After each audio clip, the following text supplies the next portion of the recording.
Hello everybody, how's it going? Welcome back to the Kill Connor Club podcast, episode 85. I'm one of your hosts, James, and I'm joined, as always, by Tyler. As always, how's it going, my friend? It's going good. How are you? Yeah, pretty good, mate. Wonderful. Pretty good, you know. Just getting through life as usual. Nothing major happening. Yeah. How about you? Anything major happening in your week? No. Just the same old. Yeah. Well, same old, like every podcast. We've got to get to the list to thank a few of you sweet vintage lads that help power this podcast over at patreon.com/as-always. So if you like what you're listening to here today and you want to hear more, you can't wait 2 weeks to get another episode of Kill Connor Club. You can get a podcast every week if you pay just $1 a month and subscribe at patreon.com/as-always. You can get Kill Connor Clubhouse podcast. It's powered by you, the people's podcast. It's brilliant. It's its own cool little thing. We love it over there. Come join us. So to thank a few of you sweet vintage lads that are helping power the podcast already over there, we have King Richard III, Ballsack 47, Tman or Travis, Josh, Devillier, Billy the Team Tynamite Captain Robertson, Damian, Casey Wood, Tony the Arbiter's Tasty Penis. Welcome, Tony. A new one. ArunWyn, Mario 5380, Lumistrad, Benedict Parker returns, David Bindis, Awkward Cuck, Beau Daman, The Real Jorrator, Zahir, CaptainKeysOfficial, Kyle, OllieTheDane, Elstico91, Emil Katborg, Austin, Sjors, Prudhvi Muvva, Julli, Adam Sundling, HParts12, Jace the Last Medici, the ACMJS, James and Lad Yazen, Joe the Sexy Boy Smith, Brian Ford, Connor DeRose, Billy in the Alley, Joshua Mora, Jean, Marcus Blackburn, Seth, Oscar, Rabjai, Son of a Bitch, Ochu Doggo, Brendan, or BQ Overlord, and Pink Flame 313. Thank you, Sweet Vintage Lad, for helping power this podcast. Alrighty. Fantastic. Without further ado, we can get into it. Let me start by asking this. Where are you up to? By the way, I probably should give this disclaimer. We were planning originally on having a Four Pillars podcast today and doing a full spoiler cast for Assassin's Creed Odyssey, but none of us have finished Odyssey yet because there's simply too much in the game, and it's simply too long, and here we are, none of us have finished. But whereabouts are you at, James? And actually, we are going to do a spoiler cast next week on top of doing Clubhouse, the same way we did the Spider-Man spoiler cast. It's not going to be a Kill Connor Club, it's its own spoiler cast. We'll do that with the Four Pillars. That'll happen, hopefully, next weekend. Anyway, sorry, James, where are you up to? What level are you? Without spoilers, obviously. Yeah, I was playing it a little bit last night, so I'm level 42.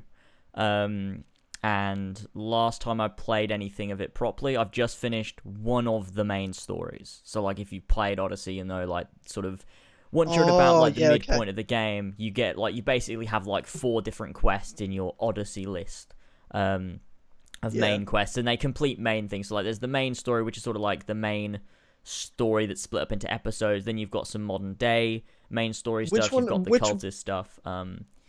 So which, out of the 4, so you've got the cultist one, you've got Odyssey, which is just the general one. Between Two Worlds, we don't need to say what that is, but you know what that is. Yeah. And then we have A Place to Call Home. Which one did you finish? The family one. Okay, yep. A Place to Call Home. Yeah, okay. Yeah. Okay, interesting. I haven't finished any of them, but I'm a higher level than you are, and I'm probably way behind you in the story. Jesus Christ. What level were you when you got to Sparta for the first time? 15? Sparta? Oh no. I was not Athens. Sparta.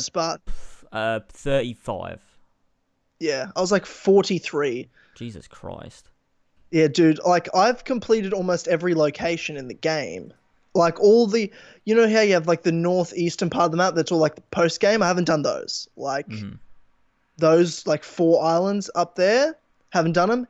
Every single other island I've finished, and I've got, like, 3 regions, like, in that Sparta area that I've still got to go to. Other than that, I've done everything. Jesus Christ. Yeah, so I've just done all this. I just do all, and like when I go to locations, like I do everything in the island. So I do all the side quests, and I've got 3 out of 4 of those things. You know what those things are? Yeah. Already, and I've killed most of the cultists. Yeah. Not many of the middle circle. But most of the outs, yeah. Like I think I've got 5 left in total. The annoying thing And is then that a lot of those are probably story related. Because I'm trying to figure out which one. I think there's 4 that are, and there's 3 that aren't. So I'm currently about to go to an area that has 2 of them. Well, has a clue to one, and the other one is there. Okay. Because I want to because there's a line. Which line is it? Heroes of the Cult. They have the Achilles armor. I've just got to kill one more, and I get the helmet, and then I got the whole Achilles armor. It's because I got to be honest. Don't like I really thought there'd be so much armor I like. There's not that much I like. Like there's certain pieces I like, but there's not like full sets I like. Like there's certain chest plates. I'm like, that's a cool chest plate, and then the rest of the armor ruins it. I like. Do you find that? There's a lot like that, but I like the what's it called? The Pilgrim set, which I went around collecting because they're in like legendary chests hidden around the world, and it's sort of like an assassin-looking armor set that I quite like. Yeah. So I wore that for a bit, and that was pretty good. The hood looks a bit shit, but you could wear another hood though, couldn't you with it? I suppose you could. I mean, I'd have to get one. I don't know where I get it from, but I like it. I like got more being so many legendary hoods, and I'm just saving them. Yeah, I do want to get some sort of assassin outfit together later on, but I kind of feel like I should wait to the end of the game. It doesn't feel right for him to have like or he or she, I'm playing as Alexios, to have any sort of assassin armor at this stage of the story. Whereas like I would like to think I get to a point later where I can just kind of wear assassin stuff and feel like, headcanon whatever I want to, you know what I mean? Just kind of, you know what I mean? Headcanon, like, oh yeah, I guess he's an assassin now, and then change the whole crew to assassins. I don't know. Just feel good about myself. Sure. Yeah. But yeah, how do you feel about how many hours are you into it? I've played 50 hours, I think. No idea. Probably have a good 20 to go. I have absolutely no idea how many hours I put into it. Yeah, maybe like 50. I think. I don't know.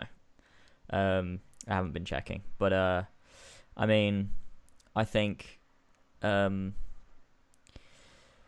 really know what to say. I mean, we talked about it a little bit on Clubhouse. It's I think when we do the spoiler cast, I think it'll be easier to go into it. And when I do a review, it'll be easier. Well, let's talk about story. Let's talk about like gameplay mechanics, stuff that isn't a spoiler. Yeah. But see, how do you feel? I just find it so difficult to articulate because I've been trying to. People on streams will come in and be like, "Oh, what do you think of the game?" And I'm like the question I'll get is, "Do you think it's good?"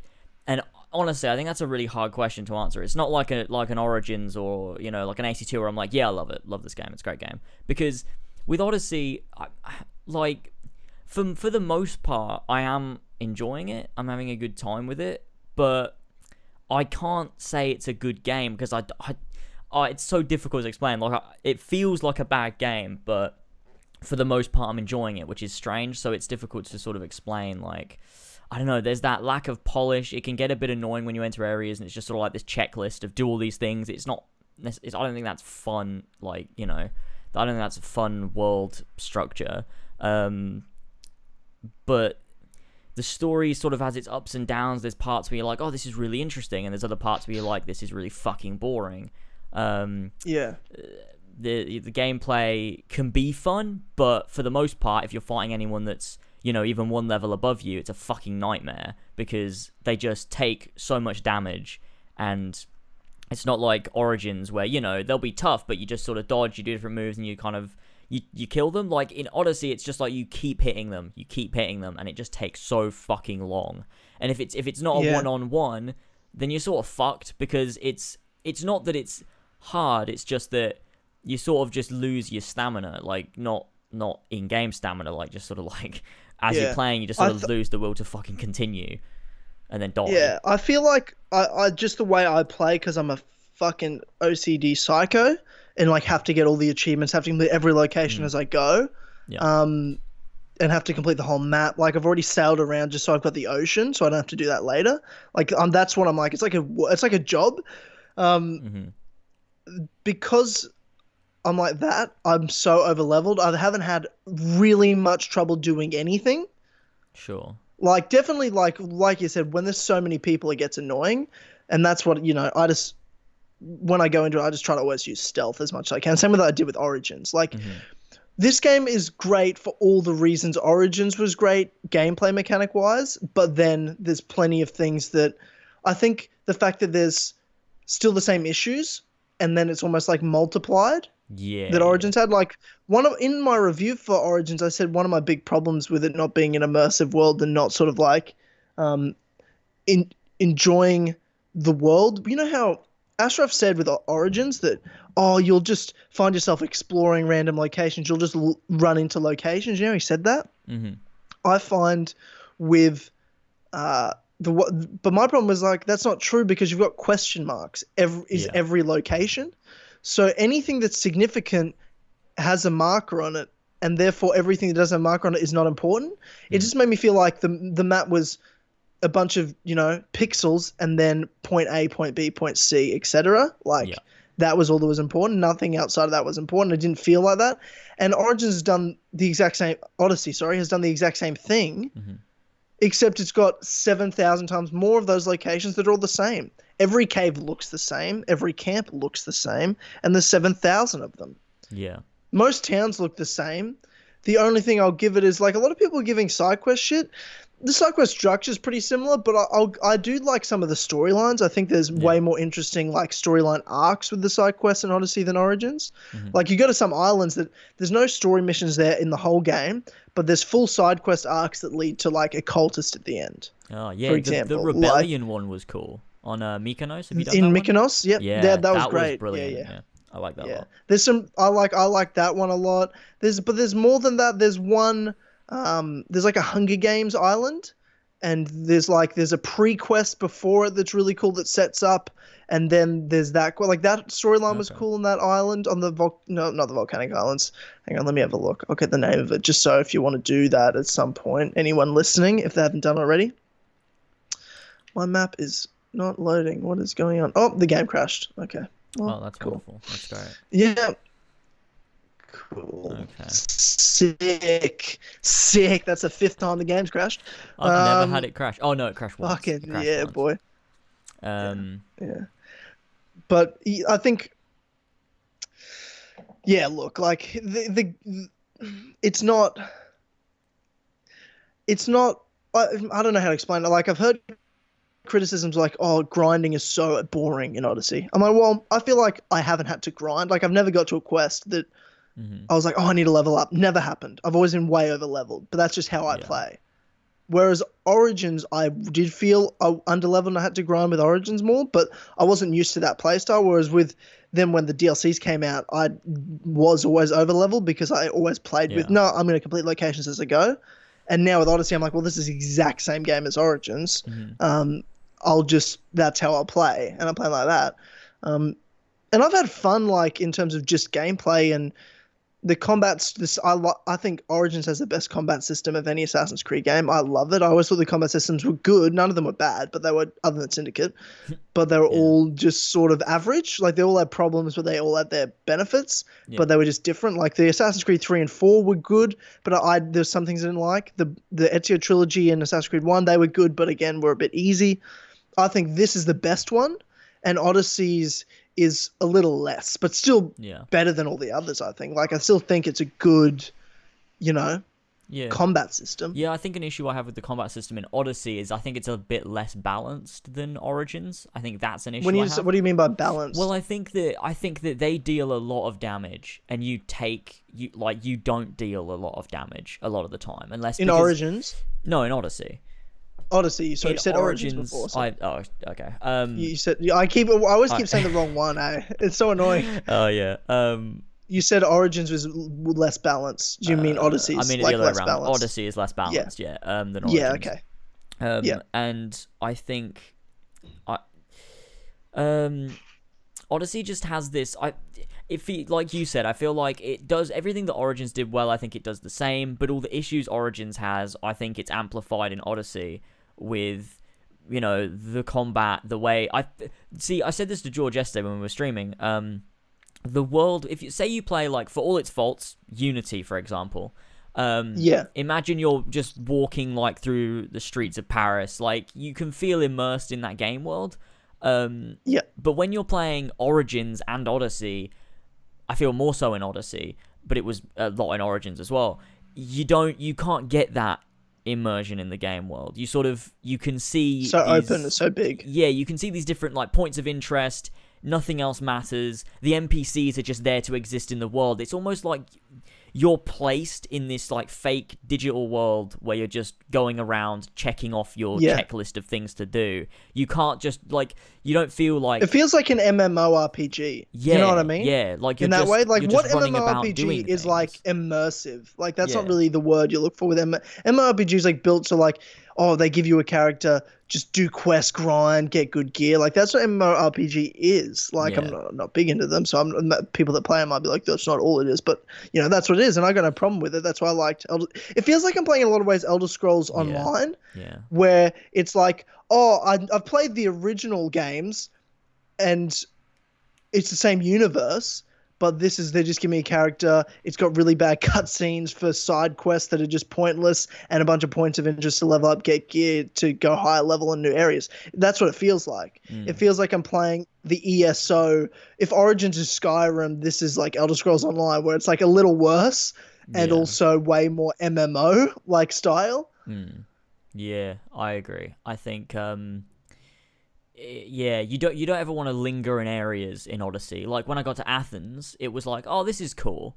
But it wasn't like, oh, wow, I want to, like, explore and see, like, you know, what's going on around the city. Because it's all sort of like, I don't know, it all feels so fake. Whereas if you were to play, like, I think Black Flag did it very well. When you, like, come across, like, you know, you could just walk through, like, Havana or, like, a fishing village or something. And it feels immersive. It feels like you're exploring this big, you know, open world, and you can dock up your ship and explore and stuff. Whereas in Odyssey, I think maybe it's a combination of, like, the fact that it's so stat based. There's a lot of HUD. There's no ability to even walk in the game unless you hold the stick slowly, and the camera's pretty zoomed out. It all feels very like the game is built for gameplay and for, you know, doing things, not necessarily for enjoying the world that you're in. Like, that's not what the game's about. And I do dislike that. That's an issue I had with The Witcher 3 as well, is as much as that game is fantastic and it's tons more immersive than Odyssey is, it still has that issue of I can't feel super immersed. It feels like the world is sort of static and exists there, and I'm just moving through it doing things. And I think that's a big issue with these these action RPGs like Witcher, Assassin's Creed, Horizon Zero Dawn. Is they're sort of built more for gameplay than they are for the sort of immersion, if that makes sense. Yeah, no, I think you're right. Like, it's what games do you think do that properly then? Like, I'm trying to think of, like, well, what is immersive then? Red Dead. Red Dead? Yeah, I think so. True. Because it's not like there's no markers and shit to points of interest in Red Dead other than here's a town and here's shops. Like, you know what I mean? Everything else is just, you know, you kind of stumble upon yourself. It doesn't tell you before you get there with a question mark. It's just empty. Yeah, Skyrim does it well. Skyrim does it and very well. I think Skyrim's the same way. In some ways, I think if you got just rid of the question marks, solve it. You know what I mean? Yeah. Get rid of also the achievement of, I don't think Odyssey has that achievement, but Origins had it, which made a bit more sense. Whereas, like, complete everything in every location. Yeah, I agree. Yeah, that's that checklist. And I had to do that. I don't think Odyssey has that, even though I'm still doing that because I don't want to have to be. I might miss one or two, but I don't want to have to do everything. You know what I mean? And go back to every location again. In case that's an achievement, but I don't think that's an achievement unless it's a secret achievement. Right. But if you got rid of the question marks, it would solve a lot of issues, I think. Like, you don't get to see a location on your map until you discover it. Like, until you're there.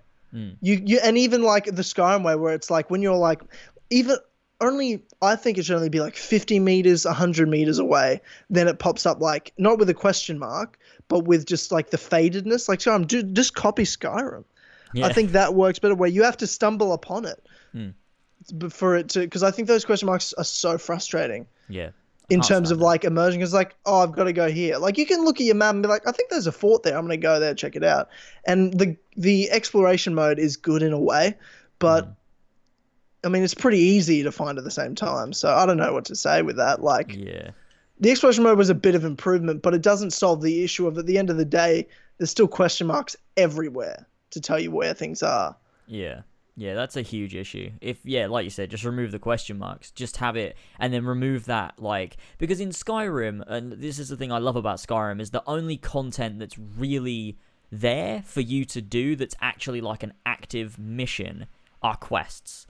That you just talk to people and you pick up quests. You don't have a bandit camp location. Yeah. You don't have a cave location. They're in the game. And it's got one chest in it, and it looks like every other cave. Yeah, exactly. It's like, why? It's like in Skyrim, if you see a bandit camp, it's like, it's not a location that has objectives. It's just a thing in the world. If you want to go and kill those bandits and see if there's any loot, you can do that. And that's the way the world's built. And I think that's a better way of building a world than, you know, having all these question marks with, here's a bandit camp, here's a cave, you have to find 3 chests and a fucking stone tablet, or whatever. Like, yeah, and that's the difference between a good RPG and, well, sorry, an amazing RPG and Odyssey, because Odyssey's a good RPG. I would use the word good, like, you know what I mean? Like, yeah. I think 6 or 7 out of 10 good, like in an RPG mechanic. I'm not saying that I think it's a 6 out of 10 game. It's probably better than that overall, but because I think the story's pretty good too. Like there's a lot to like, a lot to dislike at the same time. I haven't finished it. That's an issue. Oh yeah, I mean it's but I think it's anything with this size and this length, pacing's almost impossible to nail. But I look so like Skyrim's pacing with its stories is great. Yeah, but Skyrim's story's shit anyway, so. Really well, I mean, depends which stories you're talking about. There's like 7, like quest line. Well, I mean, I don't really call the main story. I just call that the Dragonborn story. There's the Civil War's a main story. The Dark Brotherhood's a main story. Thieves Guild. Like to me, they're all a main story. The same length, you know. But anyway, with Odyssey, it's the worst one as well of all the like bloody quest lines. In Odyssey, I think the pacing, because I'm comparing it to like The Witcher 3, which it actually is a very similar type story, because, you know, The Witcher 3 is Geralt goes out, he's looking for Ciri, and that's the game. Like, he has to go to these different places asking people about Ciri and trying to track her down, and basically that's sort of like the same thing. Like, Cassandra or Alexios goes to these different areas, you help people out, and you're trying to find your family. That's like the main sort of Odyssey. Yeah. And you go on these wild goose chases. People to be like, well, I could help you, but like there's this thing and this thing, and you have to do all these things. And that happens a lot in Athens and then in Sparta.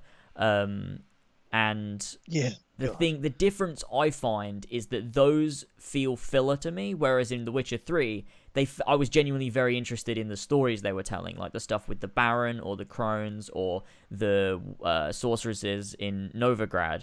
They were all very interesting stories, and I forgot that I was even looking for Ciri. I was like, I'm so invested in this thing, and it was so well done.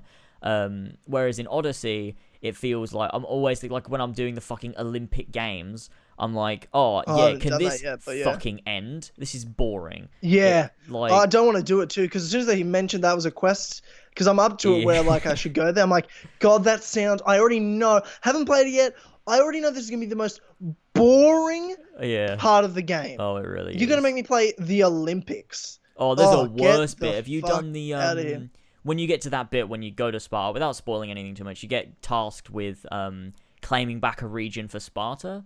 And you I've done that. I just did that then. Oh my god, it's so fucking depressing. It's like you have to take out these 4 guys. It's like, oh, take out these 4 guys all over the world. That's better than doing the Olympics. Oh, I don't know. I prefer that because I also had a cultist to take out there, and there's also another quest with another Odyssey part. Like, I was planning on going to that region next, and I was like, oh, cool, I can just do this main story quest. Like, I just found it a bit convenient with the way I play. I was like, oh, I needed to go to this region next anyway, so this actually helps me. It still was really boring. I don't know. Oh yeah, I mean it's same old, but I don't mind the only quests that are repetitive that I don't mind doing is if you ask me to assassinate a target, I'm fine with it. Like that's why I'm like kind of why I play these games. Sure. I mean, I've found that the assassination system in the game is a little bit fucking annoying. I rarely am able to just assassinate someone. It's always just a stealth attack because my assassin damage isn't high enough. And I have no fucking idea how to get it high enough. because my gear is Well, you just based around level up. assassin damage, and it's maxed out. Well, it's on the abilities tree.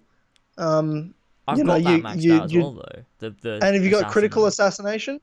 What's that? Critical. Oh my god, no! Which So you one's need to that? get critical assassination. So which means when you go up to them and you hold Y Oh no, I or do. Yeah, triangle. I have that. Yeah. Yeah, as long as you have that maxed out, I seem to mostly, unless it's like a boss, I can't one hit them. But most people I can, especially because I'm over leveled. I found that a lot easier to manage in Origins, where it was like I've just got to keep, crafting and upgrade Yeah. for my hidden blade. It was just easier. Like whereas in this game, I think it's better so in vague. Orange. Yeah. Yeah. Yeah, I agree. I don't disagree with you there. I just mean like it hasn't been the worst, but it's definitely been more annoying for sure. Yeah. I also found the stealth with the bow is impossible as well. Like whereas in Origins, like that for the most part I'd be able to do headshots and take them out, and it was pretty good.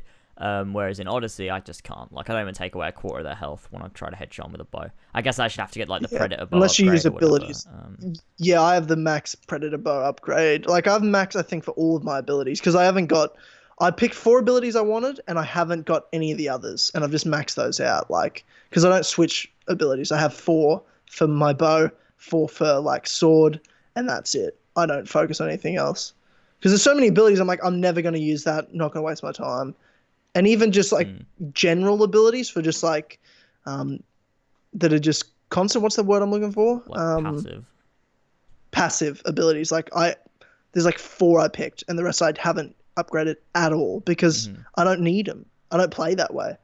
Yeah. Like I'm never gonna go up to someone and do a charge like sword attack. Why would I do that? I'd walk up to someone secretly and assassinate them. Like fucking dumb. Yeah. You know what I mean? Yeah. Just trying to think what else. I mean, there's the mercenary system. Not a fan of that. I fucking hate. It doesn't make sense. Like they just keep adding people to it. Yeah, I'm like, why does this are all these end? mercenaries? What are they doing? Why are there so many mercenaries? What is this? I don't understand. Why? It doesn't make any sense to me. You're like a witcher. It'd be alright if like, yeah, I don't know. Like, because you go around and they're like, oh, bloody Mystios, and it's like, it literally is like The Witcher. Like, when you go to them, they're like, oh, you're a Witcher. Like, it's the same thing. They've just cloned it. Except in Odyssey, there's like 500 fucking mercenaries all over Greece, and they're all trying to kill you all the time, unless you pay your bounty, which I get for some reason. I still don't understand where that comes from, because I don't commit crimes often, so I don't know why. Who's putting a bounty on me? Well, if you kill anyone, like if you kill guards or whatever, like I do that all the time. Like when I'm going to locations, I got to kill a captain, and then all of a sudden, fucking every cunt's after me. Stealthy. Surely you shouldn't get a bounty because no one's seen you do it. No, if it's stealthy, yeah, it doesn't count for stealth. Oh. Well, I fucking hate that system anyway. It's shit. Yeah. We don't need it. But what's good about... We've talked a lot of things we don't like about the game and things that need to improve. Yeah. What do you like about the game? I like the Cult of Cosmos system. I actually love it. It's my favorite part of the game. Yeah, probably. I really like it too. But I can't help but think how good it would be if you were an assassin and they were Templars. Yeah, and you had a 100%. Oh, 100%. Copy that exact system and that's the worst. The worst part about this game that it kills me is I'm playing this. I'm like, I wish I was an assassin. Why aren't we? I wish I was an assassin. Sense. I just don't. Well, get we're it. not, because it's 400 years before the assassins were established. No, James, but why is it set there though? Yeah, great. Why? Great other question. Who decided that? Why wasn't this set just after Origins in Greece with Bayek? Whose idea was that? Well, because then you'd have Bayek like in one game where he's got like mocap cutscenes, gorgeous, well animated, and then the next game he just looks fucking munted. Can you imagine that? Like, what the fuck? Like, imagine Bayek looking like the way Cassandra and Alexios, like, yeah, just off his head all the time. It's like, wait, what? I'm playing like this prequel. Like, what the fuck is happening? This game came out 5 years ago. Yeah. That's one thing actually in Odyssey is when they do the mocap cutscenes, it's really good. I really like those scenes when like they're properly mocap. They look really nice, and it feels like a proper game. But most of the time they're not mocapped cutscenes, and it's a fucking mess, and it's actually horrible to look at a lot of the time. Like sometimes the side quests when they don't move a lot is like, this is okay. But, like, the ones where you've got, like, when they're trying to move around and stuff, and it just it just looks fucking horrible. It's so bad. I don't know who I don't know. Well, even just like my biggest thing is like outside of the mocap, just the locations, like we said before, like every cave is the same, but like literally if you go to like the small camps, they're just copy pasted. They even have the same pushes. They have the exact same like cliff points in them. Everything is identical in this. Really? Like everything's identical. Yeah. I'm in like a camp now. I'm like, I was just in this exact same setup of a camp. Like the exact same. They just copy paste them. That's fucking bad. God. I mean, okay, things I like. Yeah, what do you like? Because I'm enjoying like a lot of it. Like I have fun just going around fucking around. Yeah, I do have fun sometimes, but it's weird. I can't think off the top of my head what I'm having fun with necessarily. Some of the story is good. I mean, I think it was paced quite well at the beginning, and then at the end. But in the middle, there's a lot of shit that happens. And that's good. Without spoiling anything, that a lot of the characters I don't really feel a lot of attachment to. So if they die, for example, I don't care at all about most of them. This is a minor spoiler, but there's a side quest. I won't say how you find him or whatever, but there's just an island that has literally no purpose to the story. Just has side quests, but there's a quest line with bloody what's his name? Kefalonia? Who's the guy? Marcos. Marcos, yeah. And he's just like, I'm not even going to say it'll be too much of a spoiler because I want people to be surprised, but you just kind of stumble upon Marcos. I'm like, holy fuck, it's Marcos. God damn it. Like, and then he has a whole quest line with him on this island. That's like, so it's weird. actually what island? Let me have a look because I'm not sure if I remember all that well. Let's have a look at the map. What island were you on? So Naxos, Paros, that's another storyline.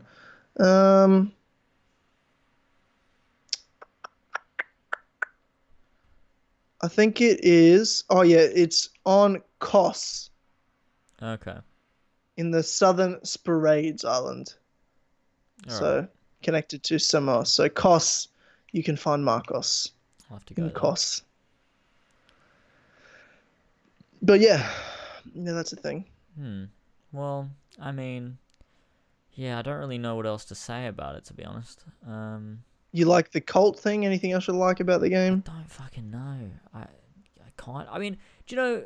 I don't want to spoil. It's difficult to say without spoiling, but in the temple thing, there were some interesting things.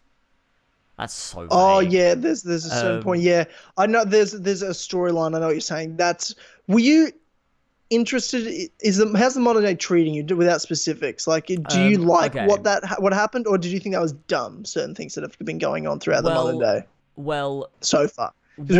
What I've said on my stream is that I don't like the modern day, but I do like the first Civ storyline they're trying to tell. I like all the stuff with the first Civ. I think it's very interesting. Yeah. I just don't like Layla. I don't like her friends. And I think it's rushed and it's a mess because they'll drop you into the modern day and they'll like try and squeeze this thing that could be interesting into like this really small space because they're so scared that people are going to go, oh my god, we spent too much time in the modern day. Why are you forcing me to play the modern day? So like they squash it down to this small space and they just like rush you through it. And it felt so weird when I first played like a section. But I like the first Civ stuff with the Pieces of Eden and with the temple and with, the Isu and the things they're talking about. Because it does link up to Origins and it's interesting. I'm like, oh, that's cool, I guess. Like, it had my brain working a little bit and I enjoyed that. Yeah. I always love the Isu stuff. It actually makes it feel like Assassin's Creed. Yeah. And I also feel like it makes it like I'm more than happy for them. That's the thing, you can change and they retcon a lot and it pisses me off, but I have no problem with you continuing to add to the Isu lore because there's so much we don't know. Yeah, Like, yeah. I'm happy to stumble upon, early on in the game, very early on in the game, comparatively to how long the game is. Mhm. The Forge, Yeah. which you'd know if you played it, what that is. But like, I think that's a cool thing. I'm like, that makes sense that something like that would exist, and there's additional things that interest me that I would like to, I'm looking forward to talking about once when I finish the game. Hopefully it pays off well, I don't know, and to next Yeah. week when we talk about it. Yeah, Yeah, I there's things like we'll talk about the there in terms of that stuff, but yeah. Yeah, I do like the Isu stuff. I think that because everything we've known in the past is almost like any interaction we've had with the Isu through Desmond has been almost like well crafted, sort of almost propaganda by the Capitoline Triad in Minerva, Juno, and Jupiter. Like, it's always just been those three. Yes. We don't know anything Yes. outside of the messages that they've like been sitting in this vault creating for Desmond. So when you get messages from the other Isu and you learn stuff about, outside of that group, it's like, there's more to the Isu than just those three. So it's cool to learn more about, what's really going on, like what was their plan, like sort of things that are going on. It's very cryptic, but it's interesting stuff, and it lines up with stuff from Origins.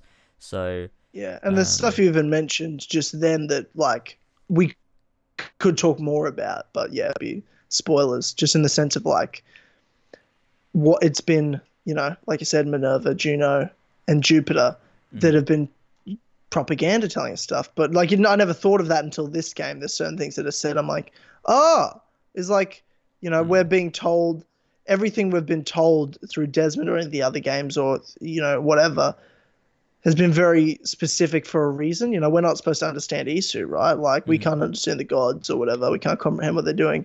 Then why are they giving us information we can comprehend? They're only giving us the information they want us to have. Yeah. So that actually is something that makes sense. And that's something, it's not really deep into the storyline of Odyssey, but it's something that I think is, we can talk about more again with spoilers next week. Yeah. So, yeah, we're getting a bit too, dancing around spoiler topics. Yeah, true. And there'll be more to talk about. For all we once know, we've the finished as ending. well, so.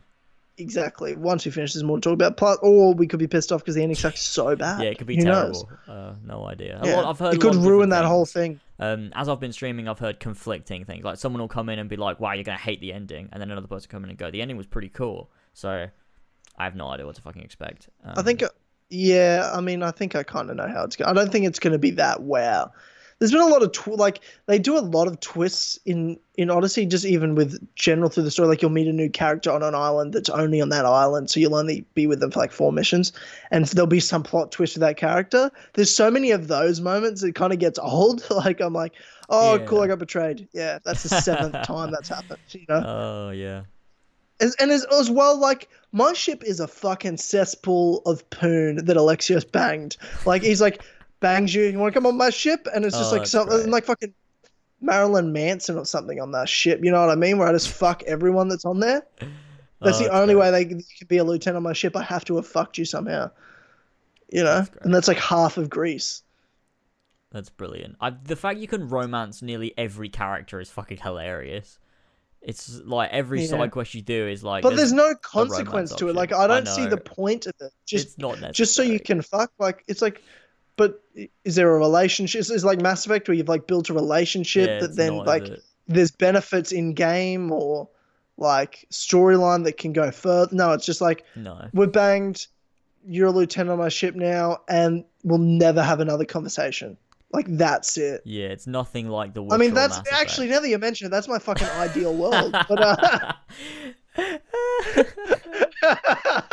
make him a lieutenant we're on your fucked. ship. Yeah. Now do shit for me and shut the fuck up. Like, you know what I mean? Like, that's actually, you know what? Fucking, I love it. Like, that's my ideal world. Classic. Oh, that's funny. Oh, I'm joking, obviously. I love women. That's why you're playing as Alexios, the uncanon character. Yeah, I don't give a fuck. What the fuck is canon anymore? Who gives a fuck? Yeah, true. Are you really going to use that as an argument? Is all the canon character? Oh, okay. Oh, I can't. The thing is, right? I have this question for you. So, when you're playing, can you imagine the roles being switched, or does it feel right? I don't know. Not really. If it feels like I'm playing as, I couldn't imagine a female doing the shit I'm doing. See, to me, Like it feels it'd be weird right as if a well. female was, everyone treats you like you're a mercenary. Everyone like treats you with respect and fear and shit. And like as soon as they meet you, that feels like in this day and age, like Loomer's video said, like in this day and age, that's what it would be like. You have to be a man to that. If I was playing as a female, it'd be weird. Like everyone just respects you and will like listen to what you say, and you can boss men around. I'm like, in what universe is 2,500 years ago were women treated like that? It's not 2018. You know what I mean? Yeah. It just make kind of weird. No, I do agree with that, and I do think that, to be honest, I agree with Loomer's point that maybe if they wanted Cassandra to be canon, she should have been the only character, and then they should have done something correct with it and made it interesting, because it's not out of the question that you would have had these females doing these things, but it wouldn't have been the same as if you were a man. But it's like a carbon copy, completely pasted over. Exactly. The woman could I can imagine a woman doing it, but I couldn't imagine the interactions being the same. Yeah. Like, of course, I can imagine you play as a Spartan woman hero. Like, Cassandra's, like in my storyline, is an antagonist or like a bad guy, as far as I know. And like she's awesome as a villain. Like I'm like fucking terrified of her. You know what I mean? Like she's menacing, but like it just doesn't make like the interactions can't be the same in 431 BC with a man and a woman. Like the interactions, it wouldn't be the same. No, it wouldn't. You can't. No, it wouldn't. So even like be the same to me, in 2018. No, like but it's not, because men and women aren't the same thing. That's why they're a different name, or else we just have one gender. You know what I mean? Yeah. No, but we don't have. I keep saying gender. you know what I mean. I just stop fucking saying that. We have 50 genders, Tyler. 64. You fucking bigot cunt. Fucking yeah. I mean, I can't imagine Cassandra being the villain. That seems so weird to me. I'm gonna have to watch some of those cutscenes and see what they look like. Because Alexios makes sense. He's just kind of like a shittier Edward. You know what I mean? Dad, you got said it again. God damn it. You know what I mean? You know what I mean, man? You know what I mean? You know what I'm saying? Oh, God. Brilliant. But yeah, I mean, I got the canon ending, I think, based on the leaks that I read beforehand, and the ending that I got, it sort of lines up. Although everyone was telling me you got the fucking bad ending. You haven't finished yet. I finished the family storyline, though, which is the only one that the choices matter in. Oh, really? Yeah. I didn't know that. The choices don't matter to the first Civ Modern Day stuff and the cultist stuff. I haven't finished the cultist stuff yet, but I think I know who the ghost is. But Yeah, so do I as well. I figured it out very early on. I also am like, if it's that person, fuck you. Like, you know what I mean? Like, how is that at all? Because I think you're on the money, and I think we're thinking the exact same person. Because the first hint you get, I'm like, oh, I know who it is. I wonder if we're thinking about the same person. Type it in the chat. Hang on. I'll tell you what I'm thinking. Oh, I don't have it. Hang on. I need to open it. Hang on. All right. I don't know if that's how you spell it, but you know what I mean. I know. Who do you think it is? That is. Who do you think it is?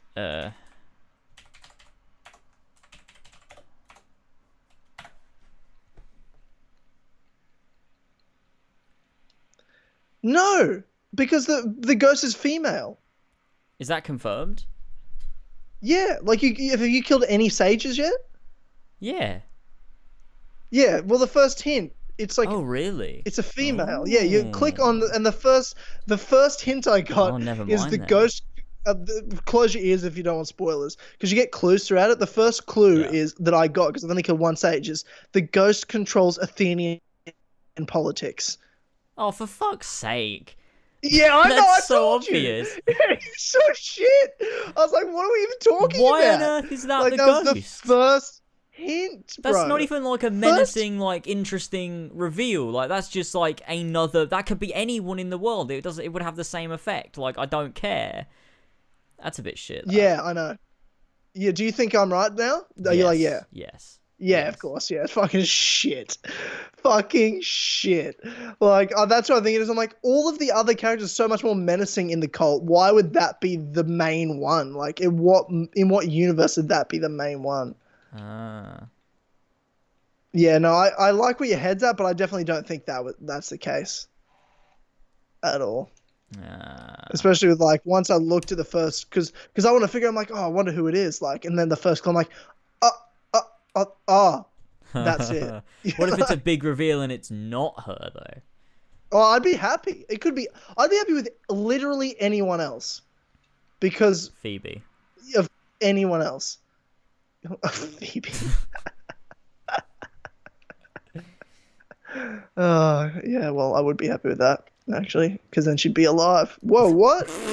Spoilers.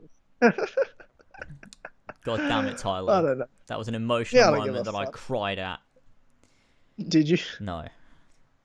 No, I didn't. Okay, No. good. Who cares I was about gonna Phoebe? Yeah, fair play. I mean, I kind of did, but also, like, I'm pretty sure I was, like, watching Netflix whilst that happened. I was like, whatever. I don't care about Phoebe. Yeah. We are giving away too many spoilers. Let's stop talking about this. I'm so sorry. That's a minor spoiler. Who cares? Yeah, there's a lot that happens. To be fair, this game has so much shit that happens. There's about 7 million spoilers. Yeah. If you spoil one thing, that's one thing. You'll be right. Yeah, you'll be fine. There's We don't even know how it ends. No, I don't. Well, I mean, it depends which ending you talk. I don't know which ending is like the definitive ending. I feel like, I guess modern day is the definitive ending, surely. Yeah. I'm trying to. Oh yeah. So, if we can move on, I saw in the chat before we started the podcast, people were talking about we're 15 episodes away from episode 100. Yes. Of Kill Club, and which sounds close, but it's longer away than you think. Yeah, it's 30 weeks. That's half a year. Yeah, but yeah, that's true. It's still pretty close. Like, it's not close. It is. It is. And I thought, because originally I was hoping to come to the UK for episode 100. Like, what a great time to do episode 100. Yeah. But that's probably not going to happen. I thought it would be better if I couldn't make it up your way of the world for episode 100. Yeah. I could do it for the 5-year anniversary. Right, yeah. So like August 30th, that makes more sense. And to me, that's probably a bigger milestone anyway. Yeah, 5 years. Yeah. That makes sense. But if that's my plan. I plan on doing everything in my power to try to save up enough money and get time off work and to fly halfway around the world to do a podcast. That's dedication. Oh. No, but also, I mean, we've got so much we can do. There's skits, bunch of gameplays. We still have to do a let's play for Patreon, so there'll be we can just do that things. Then. All of the There's things. so many things. All of the things. Streams, skits, podcasts. Really capitalize on it, because everyone will love it, and that's it. Yeah. Oh, yeah. Just abuse it. Like, totally abuse. Like, yeah. For sure. For sure. But then where does that leave episode 100? Like, what do we do? Would we ever do what we did with the 2-year anniversary? We got like every guest. Oh, I thought you were gonna say the edit thing that took me about a year to make. Okay, no, yeah, okay, yeah, no, yeah. Oh, not that. Yeah, the guests. Oh, yeah, we could do. It depends what everyone wants. Like, did everyone like that, or what? Like, would people think would be interesting? Because maybe people watching the podcast would be like, "I've always thought, oh, this would be a cool thing they could do. Maybe we could do that for episode 100." So, I mean, you could always you could leave it in the chat, or you could tweet us with your ideas for episode 100, because that'd be useful. But if nothing else, what we did for the 2-year anniversary could be cool. Get a bunch of guests on, because we've had so many more guests now. We could see how many of those we could reach out to for small segments and just have this big Kill Connor Club thing with a bunch of different guests. Yep. Get Colin on again. Good.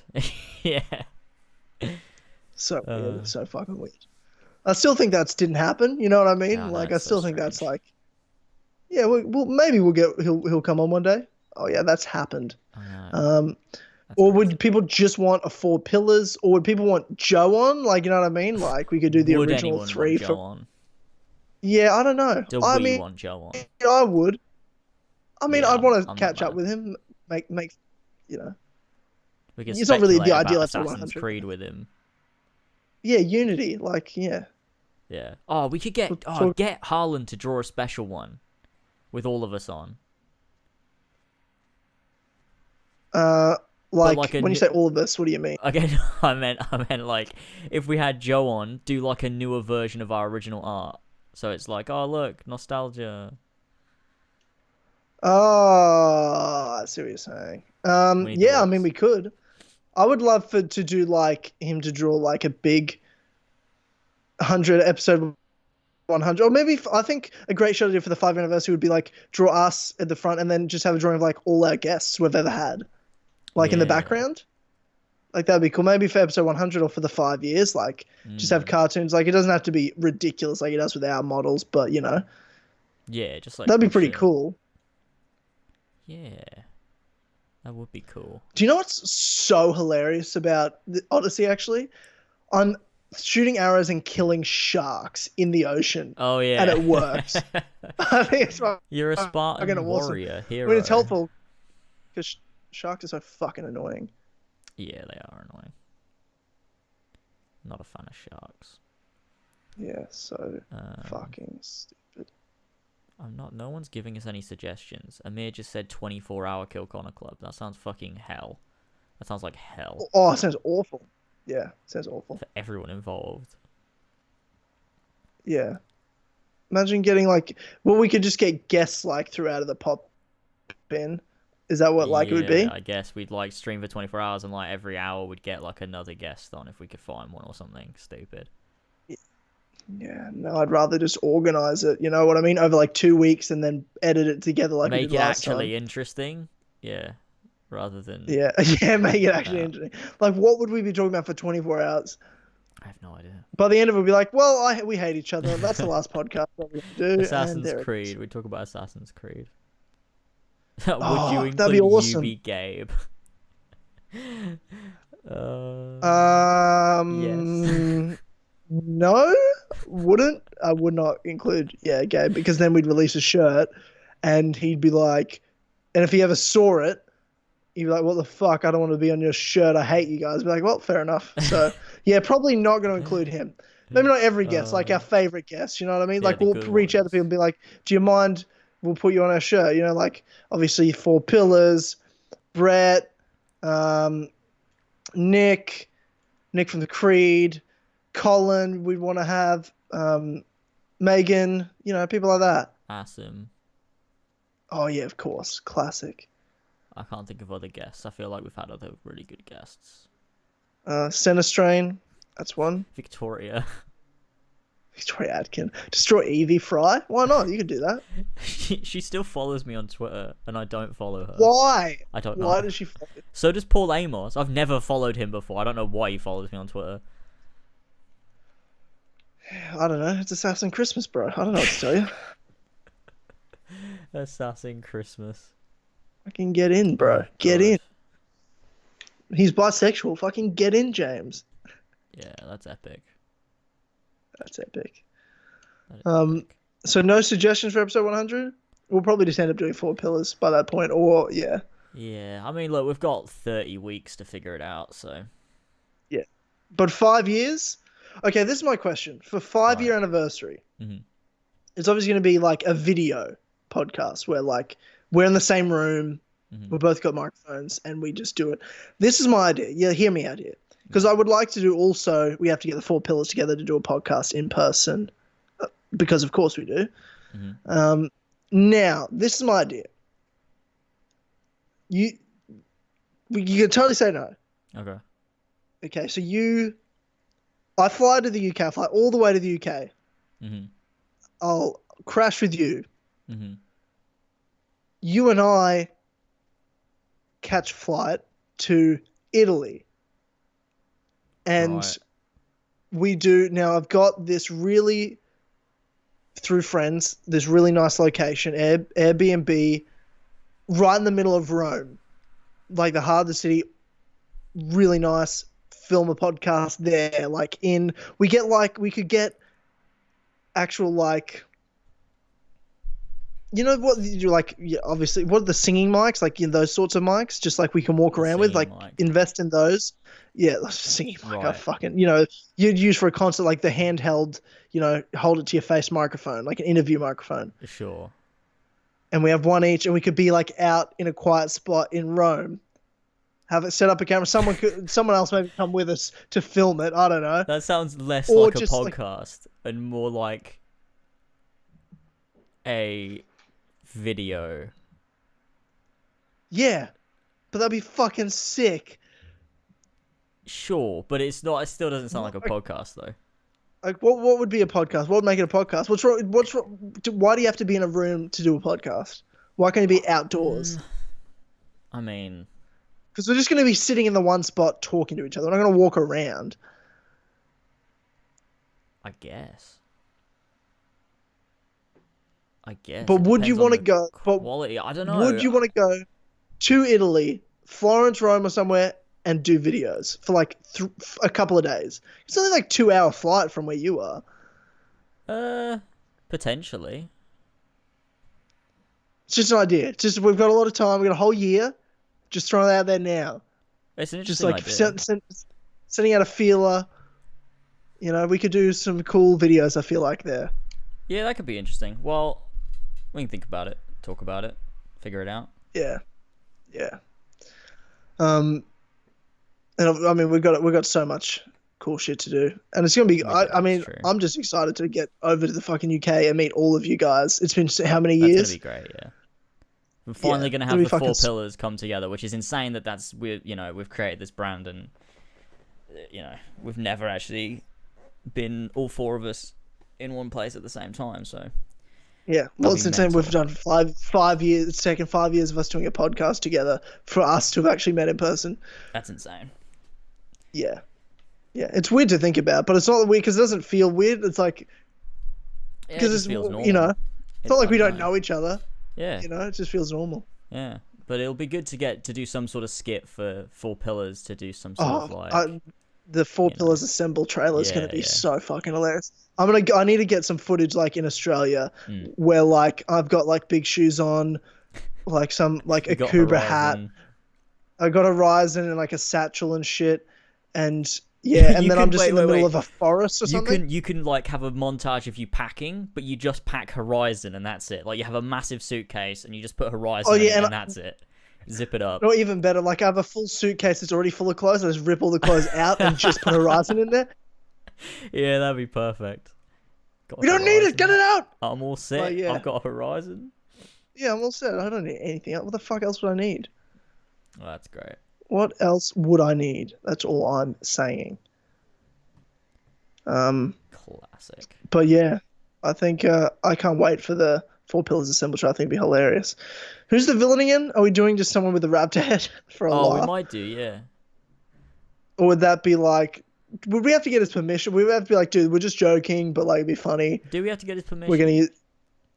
Oh, I don't know. Just be nice, so we don't have to deal with like he's like, oh, you hate, you know what I mean? Encouraging people to say shit to him or whatever. It's just like, look, it's a joke. We have no issue with you, but it's just a meme. Whatever. I guess. Surely he knows it's a meme by now. No, I don't know. I mean, or who else could be the villain? Could it just be like Ubisoft? Yeah, I was about to say. I was like, how would Ubisoft? How could we make? Let's all go to Montreal and go to the Ubisoft building and just stand out the front with just like a megaphone, with a megaphone or something and protest. Shout Black Lives Matter incoherently at the door. Vivendi, like we are Vivendi shirts and shit. Like walk in. Oh god. That'd be great. Yeah, I don't know. Dude. We'll figure it out. Hopefully we'll get something good. Eventually. Who fucking knows? Yeah, who knows? But yeah. A lot of things. Are you gonna make any what Odyssey videos are you gonna make? Well, what's the content in your channel gonna be like in the next couple of months? I'll tell you what, I have no fucking clue. I'm working on about 3 videos at once and it's really fucking stressful when I'm streaming as well. So yeah, what are you working on? Well, oh my god, okay, we just got a donation and I can hear Bully in the alley in my ear. Fuck. Oh, Jesus Christ. That's loud. Can't turn that off. The Raven Flow, $1.99, thank you. I wish Desmond was back. Desmond Resurrect him. Was back. Okay. Nah, I'm Resurrect all set. him. Okay, that was really I've got loud in my ear, Alexios. but okay. I'm all set. Thanks, the Raven. Are you alright? Okay, we're You good okay? now. You're gonna be alright? Everything's fine. What was I saying? Oh, videos. Oh yeah, I was saying I'm working on about like 3 videos at once, and it's annoying when I'm streaming. So I'm streaming Odyssey, but what that means is I can't capture Odyssey footage because I'm streaming it. So that's really annoying. So I don't really know how I'm going to work on a review, and I also don't think I'm going to do like a proper review because the game's been out for so long. There's been so many reviews. I don't think anyone needs another review. So what I'm going to do is like I'm going to do a review. From like, because people want to know my opinion as, you know, who I am, because obviously I've built my channel on Assassin's Creed. So I'll do like a video sort of like, is Odyssey the good and bad, or the problems with Odyssey? I don't know. I'll think about it, but I'm gonna basically make a video where I've got some points. I'll write out a loose script, and I kind of want to jump around to different points and just be like, right, here's some issues with the story. Here's the thing they did well. Here's how they can improve. And then with like gameplay and world, and just sort of talk about the different things in Odyssey as an Assassin's Creed fan, as someone that's played all the games and, you know, was really into them. I think people would appreciate that, and I'll try and make it, you know, different. Because I don't just want to do another, oh, here's a review of a game that you've seen like 50 reviews on. I just don't want to do that for me, but there's that. I'm also working on a video where I'm comparing Forza Horizon 4 to The Crew 2, and being sort of as a review for the Forza Horizon 4, but being like, this is why it's a lot better than The Crew 2. And that'll be great. And then also, I can't believe you said that about the game of the year, bro. It's better than The Crew 2. I know, it's controversial. But the other one I'm working on is my Fable 4 video, which is taking a lot longer than I thought it was going to take. And I've written probably about half of the script now, and I've been working on it for like fucking weeks. Although that is in between streaming. But it's similar to the one George did before Origins came out, where he did sort of like a whole video being like, this is how the game should be made, sort of thing. And that's what I'm working on for Fable 4. And I'm like, once I finish working on the script, I'll do the same thing George did, where he like mocked up like the HUD and the menus and like a world map and how all that would work. So I'm going to do all of that and put it together as a video, and it'll be this great video that hopefully will get views. And that's all I'm working on. Like, it's actually a bit like I'm kind of spread a bit thin across all these things. I should really focus on something. But once I'm done with Odyssey, I'll be able to fully work on videos again, which will be great. But I don't think I'm going to make anything other than that one video on Odyssey. I don't think I will. Unless there's something I really want to talk about, then I don't really know. Yeah. What about you? Because you're doing The Truth. Yeah. Yeah, well, I decided like there's a lot I like about that's not really part of the main game. Well, it's obviously the main game, but like there's a lot of lore stuff that I think could be great to do deeper research on. Make good. Like I love making the Truth series, whether I like Assassin's Creed or not. Like for example, the best video I've ever made on my channel, I think you'd probably agree, is the Empirical Truth Explained video. Mm-hmm. Or maybe you'd think this probably other one would be the History of Abstergo, like, you know, where I went through all the modern history. Yeah, they're both great. Yeah. Those two are probably the best videos. Who's the Father of Understanding? Those are the best videos I've done. The Truth series that I've done this year. Those are my best videos. Mm-hmm. When it comes to the Empirical Truth, do I think that modern day storyline they're making, the whole Break the Code, Break the Node, is good? Not really. Would you be able to tell that from my video? No. Because the Truth series is unbiased. I don't give my opinion. I literally research, analyze, and explain what is. Yeah. I'll make theories about what I think that will lead to based on what we know, not what I want it to lead to, what I think it'll lead to. I'm not going to be like, well, I wish that this would happen so that this happened. I'm like, no. This probably means this. Like I make an educated guess. It's not about whether I like it or not. It's just about what I think is going to happen. So I think there's a lot that I can do with that. I've got a whole bunch of ideas. I've listed 5 and I put up a poll of what one people want to see first, which is the modern day story explained, what's going on. So I'll go through and do my background research, explain who all this cast and group of characters are, what's happened in that year between Origins and Odyssey, what happened in that storyline and where's it kind of going. And because this modern day storyline is linked, like finding the main point, it's the first modern day cutscene explains they're trying to find a staff that has a certain power. I won't, no spoilers.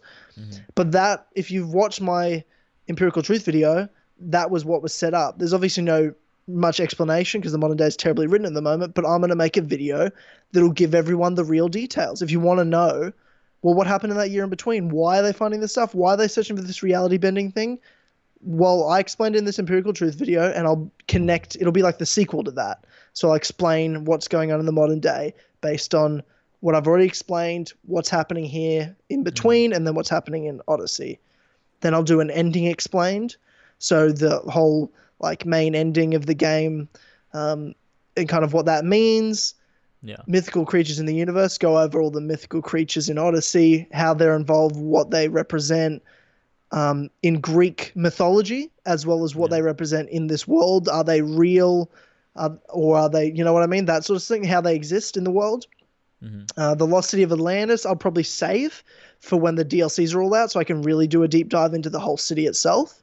And what it means. Then the Cassandra Alexios lineage explained, go into that, do a truth video on that. Like, I just think there's a lot of great ideas, and I think this is what I'm going to do with the truth series from now on. Not just, oh, it's been a month, I better make a new truth series, I better come up with something. It's just, no, when a new game comes out, what that gives me, I'll make truth videos from. And it's like seasons. And when there's no game, I don't really make it. Unless I have a real good idea I want to do. I don't really make truth videos. And I've got more than those 5 ideas already. There's a couple of ideas that I gotta like to do a video just on the Forge, like what the Forge is, who you know, how it's built, what its, you know, goal, you know, purposes, that, you know, and involvement with the Spear of Leonidas. So it'll be like the Forge and the Spear, kind of a history of that artifact in that place. So there's a bunch of ones, and I haven't even finished the game yet, so there might even be more truth videos to make. Shit.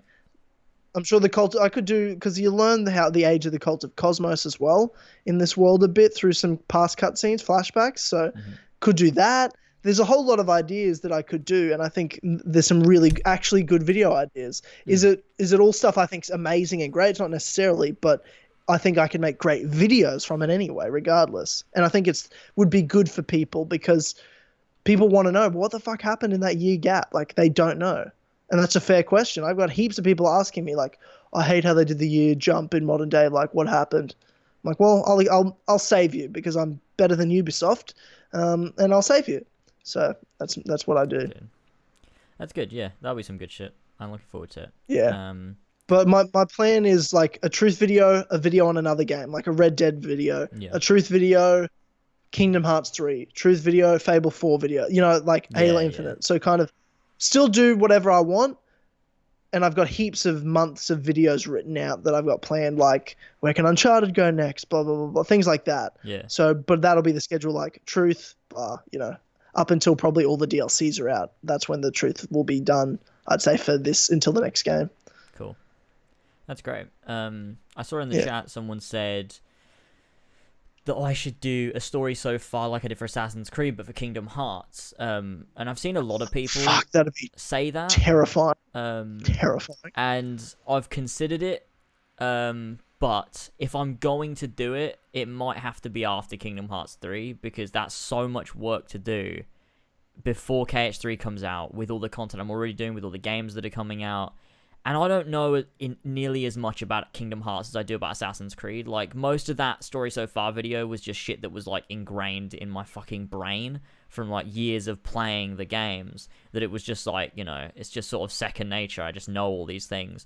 And I didn't have to do as much research. I still researched. Like, if I wasn't sure about something, I'd check it up, make sure everything I was doing was right. But with Kingdom Hearts, it'd be like starting from scratch. Like, to make sure I get every lore point right, to make sure everything's perfect, like, that'd be tough. Yeah. I'd never get that done before Kingdom Hearts 3 comes out. Like, I just couldn't do that. Like, you can see with, like, the video I made on the Fable retrospective, that took me fucking ages. And the same with Red Dead Redemption retrospective. They both took me months and months and months. It'd be the same with Kingdom Hearts, and I just don't have enough time. So if I'm gonna do it, and would it be worth the year. views? Like, yeah, I don't know. I mean? That's like, the thing. That's the thing. Like, I've got to weigh that up, because as much as it would be really cool to make, and I would like to in the future, it's like Kingdom Hearts videos don't get a lot of views on my channel. Like, that would be a different sort of one, though, I feel. So hopefully, I don't know. It's something that I do want to do at some point, because it's a franchise I really like. I mean, it's my favorite franchise. And I mean, your Fable retrospective worked out in the end, right? Like, I mean, it got, how many views is it on now? Let me check. It's probably like on 200,000 views by now. 183,000, dude. That's fucking crazy. Yeah, it's mad. When it was on, what, 18,000 views? And then all of a sudden it just, like, fucking came out of nowhere. That was great. My, I'm trying to think. Yeah, my Fable one is on 86,000. Like, I'm hoping it just hits 100,000. I'll be stoked Yeah, on that that's Fable good. 4 one. But That's your some one's good like gonna shit. smash 200,000. That's crazy. It's good when videos like that get a lot of views. Like, I'm hoping my Red Dead video will get more views around the time Red Dead 2 comes out. Like, people will be searching Red Dead and mine will hopefully pop up somewhere. But who knows? Like, I work for that on... I spent months working on that video. And it's not even on, like, 7,000 views yet, I don't think. And it's like, oh, God, it's so fucking disheartening. Like, I just hope it can do well. Because, God, it's difficult when you put, like, so much fucking work into something. And it just gets lost underneath, like, you know, just heaps of shit. And then then my second viewed video of all fucking time is me going to the fucking modern day cave from Origins in, like, the Animus. I saw that actually Got, like, recently. I was like, wait, how? 800,000 views. Why? Yeah. Just a great thumbnail, though, to be fair. Like, that's what it is. If you Is want to it? know, like, I remember, yeah, that thumbnail's spectacular, man. Like, I remember seeing that, I'm like, I'd click on that. Like, you know what I mean? It's just such a clickbaity, not like clickbaity thumbnail, but like, I just concept art, like with real great logo placement and just a good concept title. Art, though. But it looks kind of like, wasn't it? It's No, like, it's got just the a picture in the game. I just took a photo mode picture. wait, really? Yeah. I thought I'm thinking of a different video. I think then All right, let me check. I'm thinking of a different thumbnail. I thought it was like you had like the orb, Siwa, like Earth. Oh no, thing. that's the, like, secret message in Origins explained video. Oh, that's the thumbnail I was thinking of. Okay, That hang on, has let me. a few views. Most popular. So you're obviously most popular one that got 1.2 million views. Story so far, great video. Yeah. Oh yeah, okay, yeah. By yeah. X-Term, yeah. Flags too. And then, yeah. That and one then, with yeah. the So I was thinking Earth of the thing, secret yeah. message in Siwa. That's got like 191,000. That's why I thought about that, because it was on like a popular list that I saw recently. But your Fable retrospective's up there as well. Like, that's one of your most.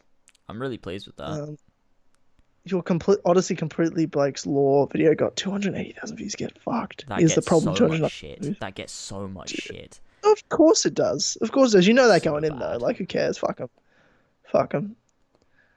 Like, you've got some high viewed videos, bro. Like, crazy. I know, the history of the Hidden Blade. 500,000. Yeah. Quick Law. So I mean the truth. I still love that joke. Great meme. That's great. Great.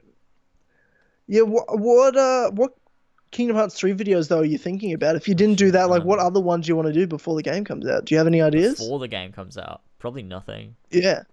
Probably nothing. Probably nothing. What about when the game comes out? Like, what are you just gonna do a review and that's it? I'll do a review. I might film my reaction to it, to, like, because do you know what I might do is I might just play the whole thing with a camera on me in case something happens.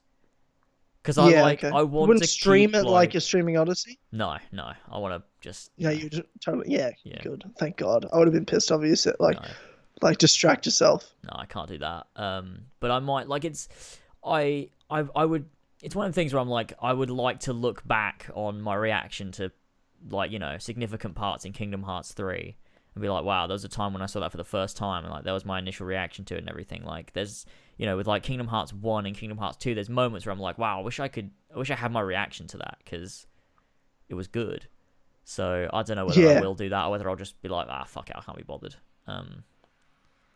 But who knows? But yeah, I'll do a review on it, but I don't know anything else. I haven't really thought about it, to be honest, because I don't really think about Kingdom Hearts as something I make content on, just because, like, I don't know. Do you know what? Talking about Kingdom Hearts, actually, I fucking would love if Square Enix would give me a fucking review code for Kingdom Hearts 3, because Square Enix, I love that too. They're good friends of mine. They like me.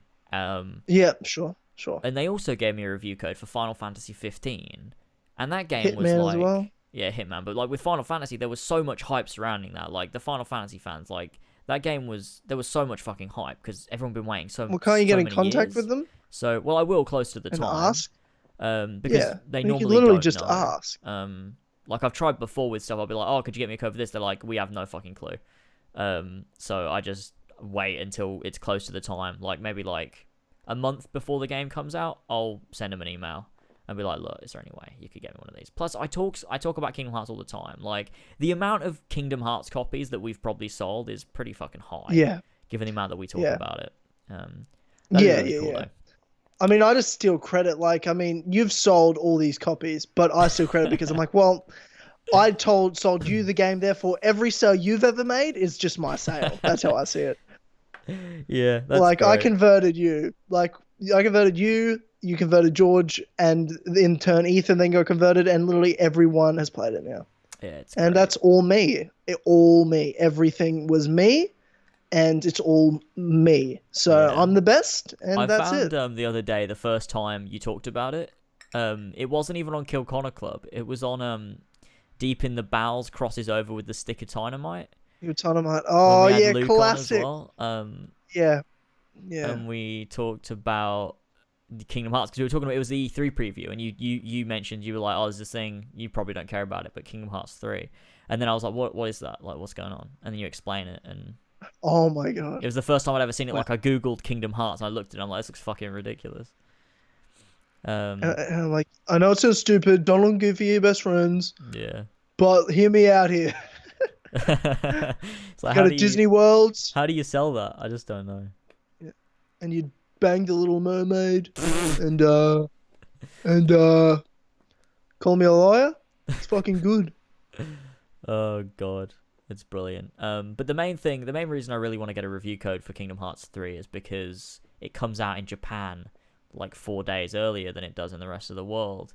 I'm scared of spoilers. See. And I'm like, I would love if you could give me it like a week early, Square Enix. That'd be great. I don't want none of them spoilers. That stress me out. Yeah, that makes sense. I think. But hopefully, I don't know. I'll beg them. Beg them. Yeah, I don't know if that'll work, but yeah, ask to the point where they blacklist me like Ubisoft did. Yeah, but yeah, you were tweeting like rage and crying, like it's a bit sad. I don't remember any of that. It's a blur. And then like that's the day, but I'm happy that you did cry about that because because of that, like you and Andy made up, sort of, you know what I mean, and that whole toxicity. Is that there was what kind happened? Oh, yeah, because he was tweeting about you, tweeting about me, yeah. And then he tweeted about, you were tweeting about each other but not at each other, because he had you blocked, and then and I was like, look, let's figure this out. This is stupid.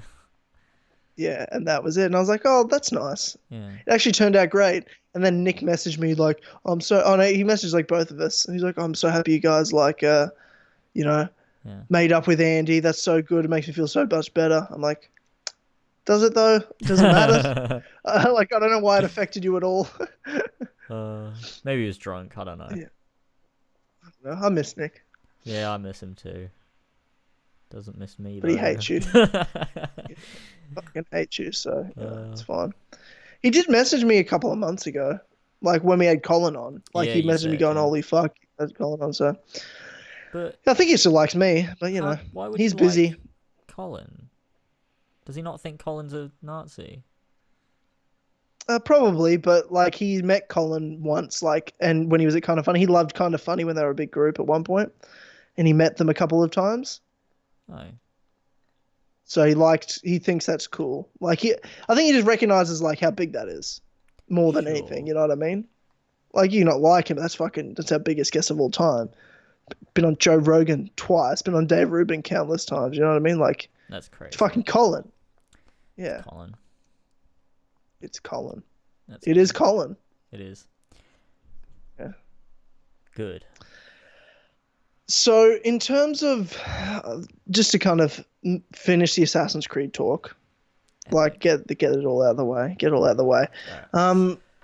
We've talked about Odyssey and everything like that, and we've talked about like what's coming next, the other DLCs, and I'm very excited actually for the Darius DLC, to be honest. I've said that last week on Clubhouse, but I'm very excited just because I miss Assassins and I want to see like something that is Assassin related.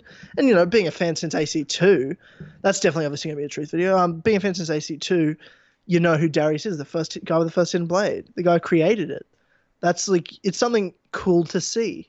Mm-hmm. Will they nail it? Probably not. They'll probably ruin it. But like, still, it's just something that's assassins involved. Yeah.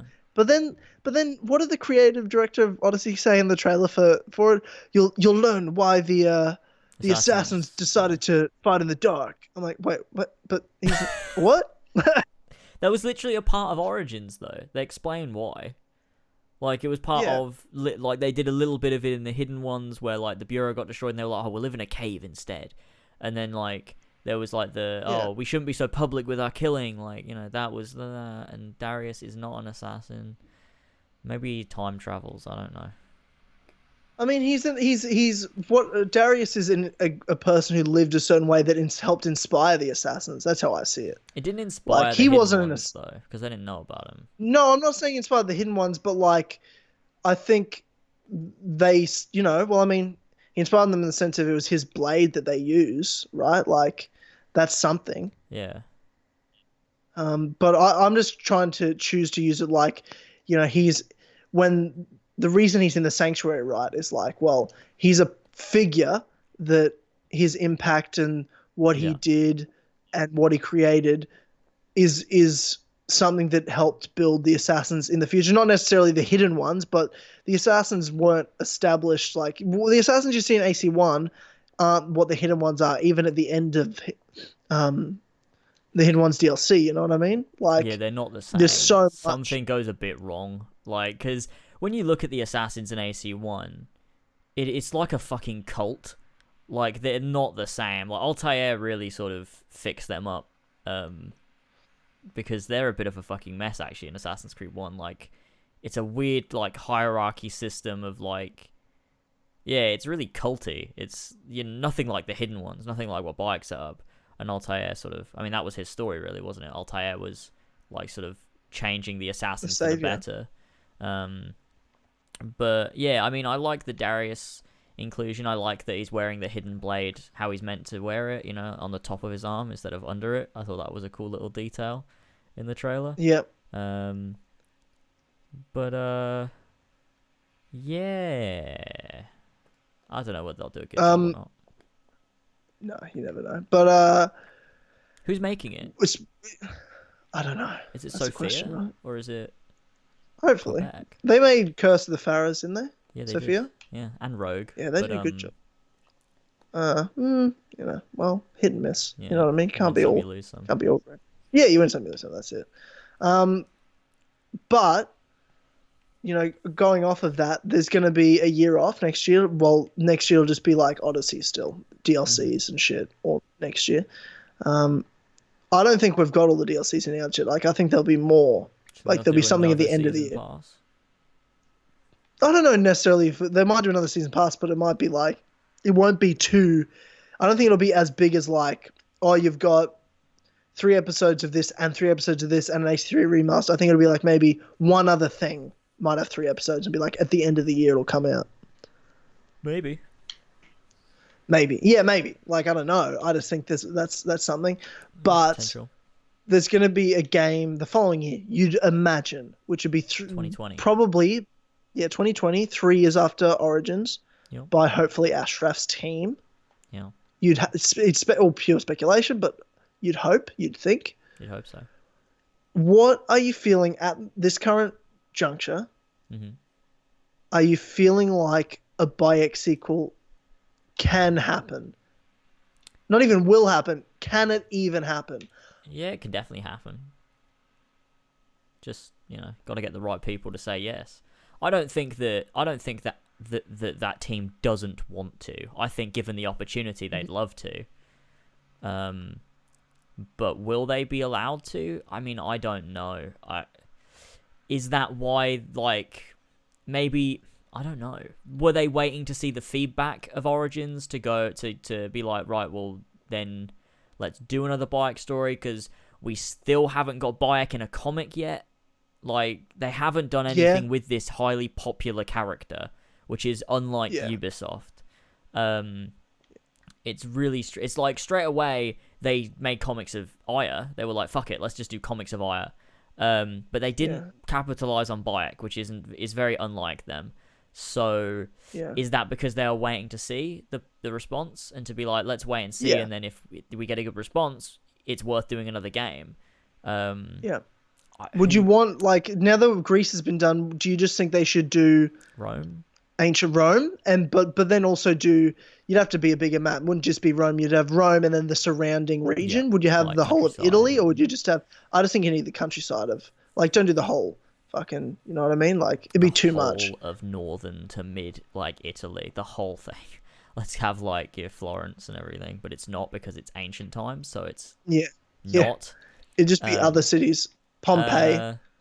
Would they? I mean, I don't really know what they'd do. I suppose they'd have to make like I don't know. I would like, but also another point actually is talking about choice. They've said choice is here to stay in Assassin's Creed for the foreseeable future. Okay. That's the issue, and that's the issue I'm more worried about. Like, I don't want to play as Bayek where cutscenes are 10 times worse than the game he was originally in. Yeah.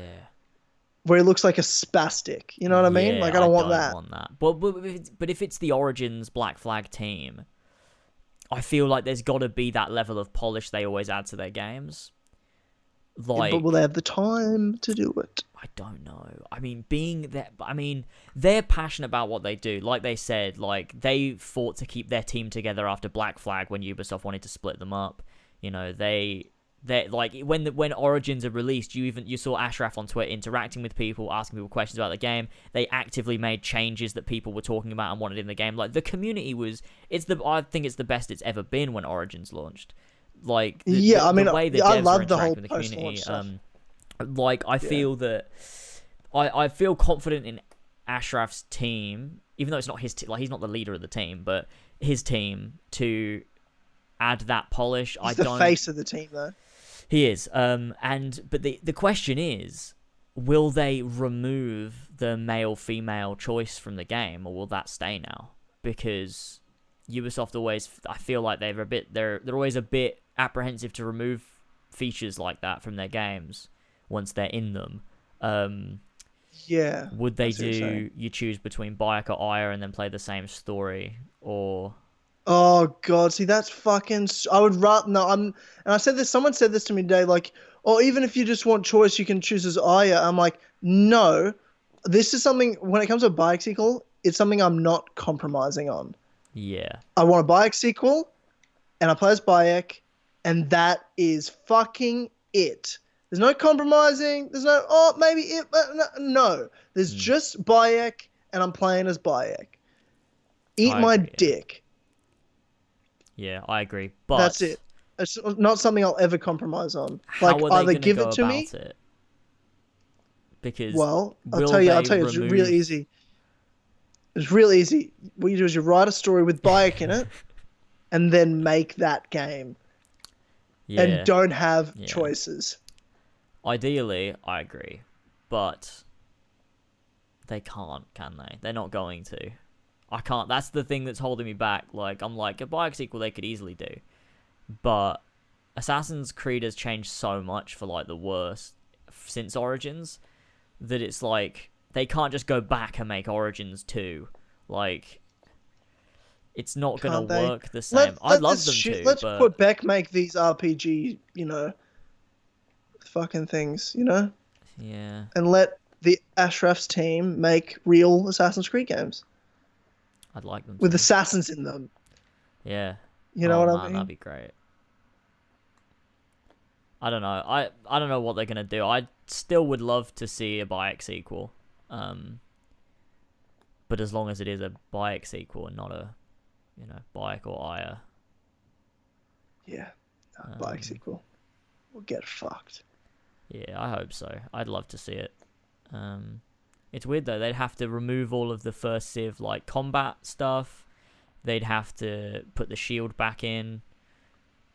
It'd be like, I don't think people would take to it well because the mainstream audience see Odyssey as an improvement over Origins. And if they suddenly remove things, well, yeah, like, the IGN gave Origins like a 7 out of 10, but gave Odyssey a 9.2. And it's like everyone is raving about Odyssey in like the, games media. Everyone's saying it's like the best thing ever, but a lot of people were like, Origins is a bit meh.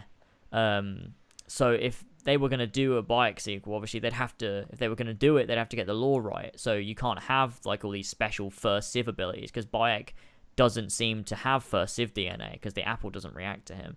So he can't have any of that shit. But if they removed that, you're going to get people like Greg fucking Miller being like, oh my god, they removed my fucking fire sword and everything. It's like, why'd they remove all these cool abilities to make me an epic Spartan warrior? They've ruined the game. Like, you're going to get all of people like that talking shit and being like, this is not as good as Odyssey because they've removed things. And can Ash's team make that compromise of removing those things but adding a bunch of other really cool things to make that compromise? Of like, look, here's all these cool things that work for Bayek's lore and his story. You know, I don't know how they do it. I don't really envy that position of having to do that, to be honest, with when you've got the fan base of Assassin's Creed that is so incredibly fucking like split. Like, you've got the fans of Assassin's Creed, and then you've got the fans of like Odyssey, and then you've got like the fans of Syndicate, and you've got like the fans of AC3, and like they're not the same people, like, because they've made so many different fucking games. And so it's so incredibly split. It's like, what do they do to please people? To me, their decision will just be, we're not fucking going back. We're just going to do something else. Like, Yeah. No, I mean, I think Bayek won't get a sequel because I think they can't. Yeah. Because of the other decisions other executives made. They've, played their hand, if you will. And it's unfortunate, but I just think that's what I want to discuss. Like, I want to discuss what is it, not will it happen, because I think it probably won't, but is it still even possible to happen? And based on this discussion, like, it doesn't even look likely it's possible because of Odyssey. Mm-hmm. Which is, it's just not likely. Just makes me feel physically ill. Yeah, I agree. Which is... I don't know what they're going to do next, but they're taking that break. Do you think, in terms of the next Assassin's Creed game, assuming it's not a Bayek sequel, do you think they'll continue in this ancient period, or do you think they're going to change? Because 2020 could be the release of the next-gen consoles. Do you think they're going to... That's true. It could be a long... No, but it would be like Black Flag, where they'll do both. They won't do... The first next-gen game will be the game like after 2020's game. Not like a Unity, yeah. Yeah, this will be like Black Flag, where it's on both. So, this will be the crossover game. So this will I think be it'll be set still in the same ancient. period.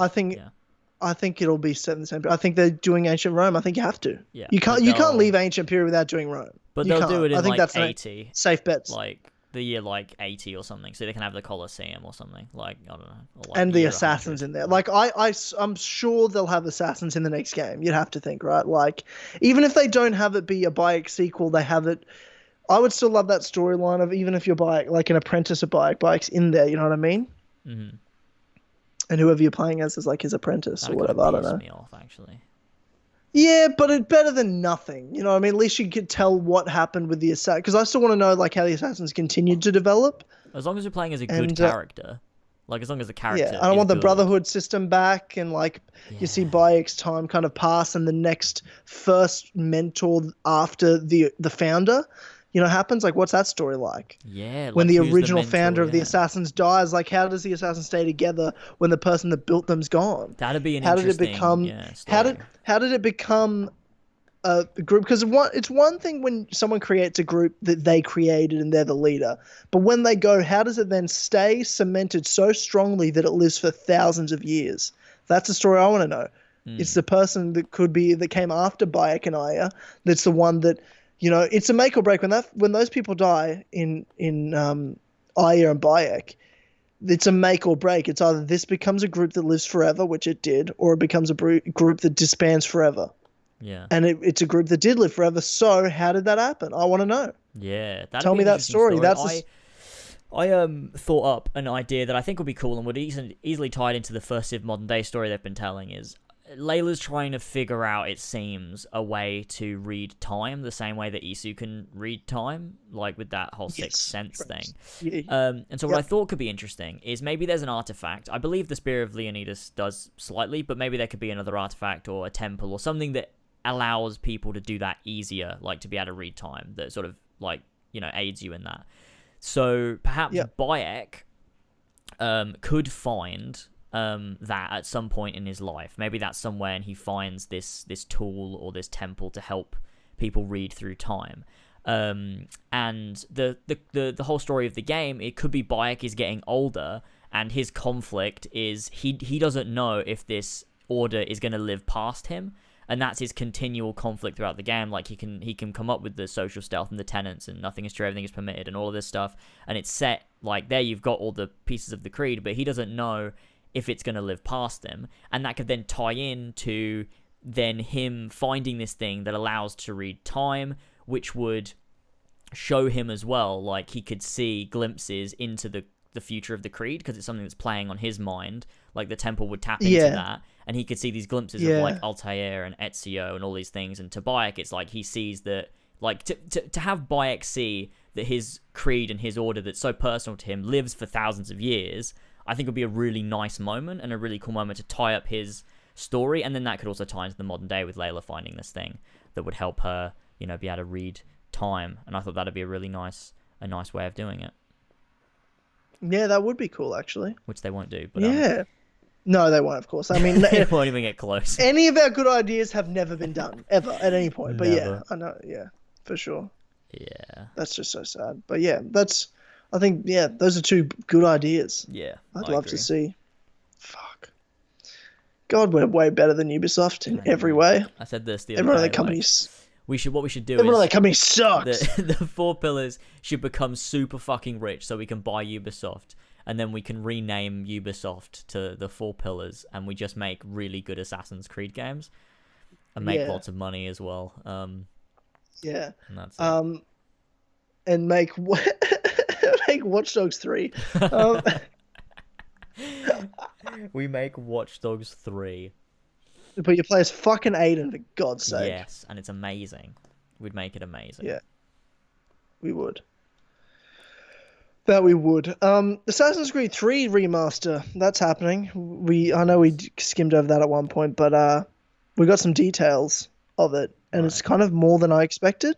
From the sound of it, I just thought it'd be like, it's going to be like Ezio Collection, and that's it. Yeah. They'll just kind of 1080p or whatever the fuck and release it.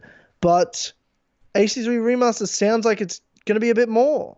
Yeah. Not enough. So this is not enough. To save the that VG 24/7. Yeah, on a visual, unless you made a new character and story, then I don't see the point. On the visual and presentation side, outside the already confirmed 4K HD resolution support for PC, PS4 Pro, Xbox One X, the remaster will have new character models and a new physically based render light system. You can also expect denser crowds, busier environments, higher resolution textures, and other visual upgrades. For players on the standard PS4 and Xbox One, the Assassin's Creed 3 remaster will run at 1080p. We've obviously yet to see any footage of the remaster, but that all sounds promising so far. Assassin's Creed 3 Remaster and Assassin's Creed 3 Liberations Remastered are both included in the Assassin's Creed Odyssey Season Pass. Assassin's Creed 3 Remaster is due out sometime in March for Season Pass holders, and at later date as a standalone purchase. It's not that I give a fuck, but it's just interesting to see. I didn't expect them to do that much work on it, to be honest. Yeah, I'm interested to see what it's going to look like, because, I don't like the game, but it will be interesting to see where are they going with this. Like, is it going to look significantly different? Like, obviously I've got the Season Pass because I've got the Gold Edition, so I will install it and I'll boot it up and see what it looks like. I'm not going to play through the whole of Assassin's Creed 3 because that's fucking depressing, but I might play the Hatham bit, but I might play the Hatham section. But I would love to see what it looks like, because that is interesting. And remasters, especially for games that I played, like in a franchise like Assassin's Creed that was, a huge part of my gaming life. Would be it's interesting to see. It's the gayest thing you've ever said. It is, isn't it?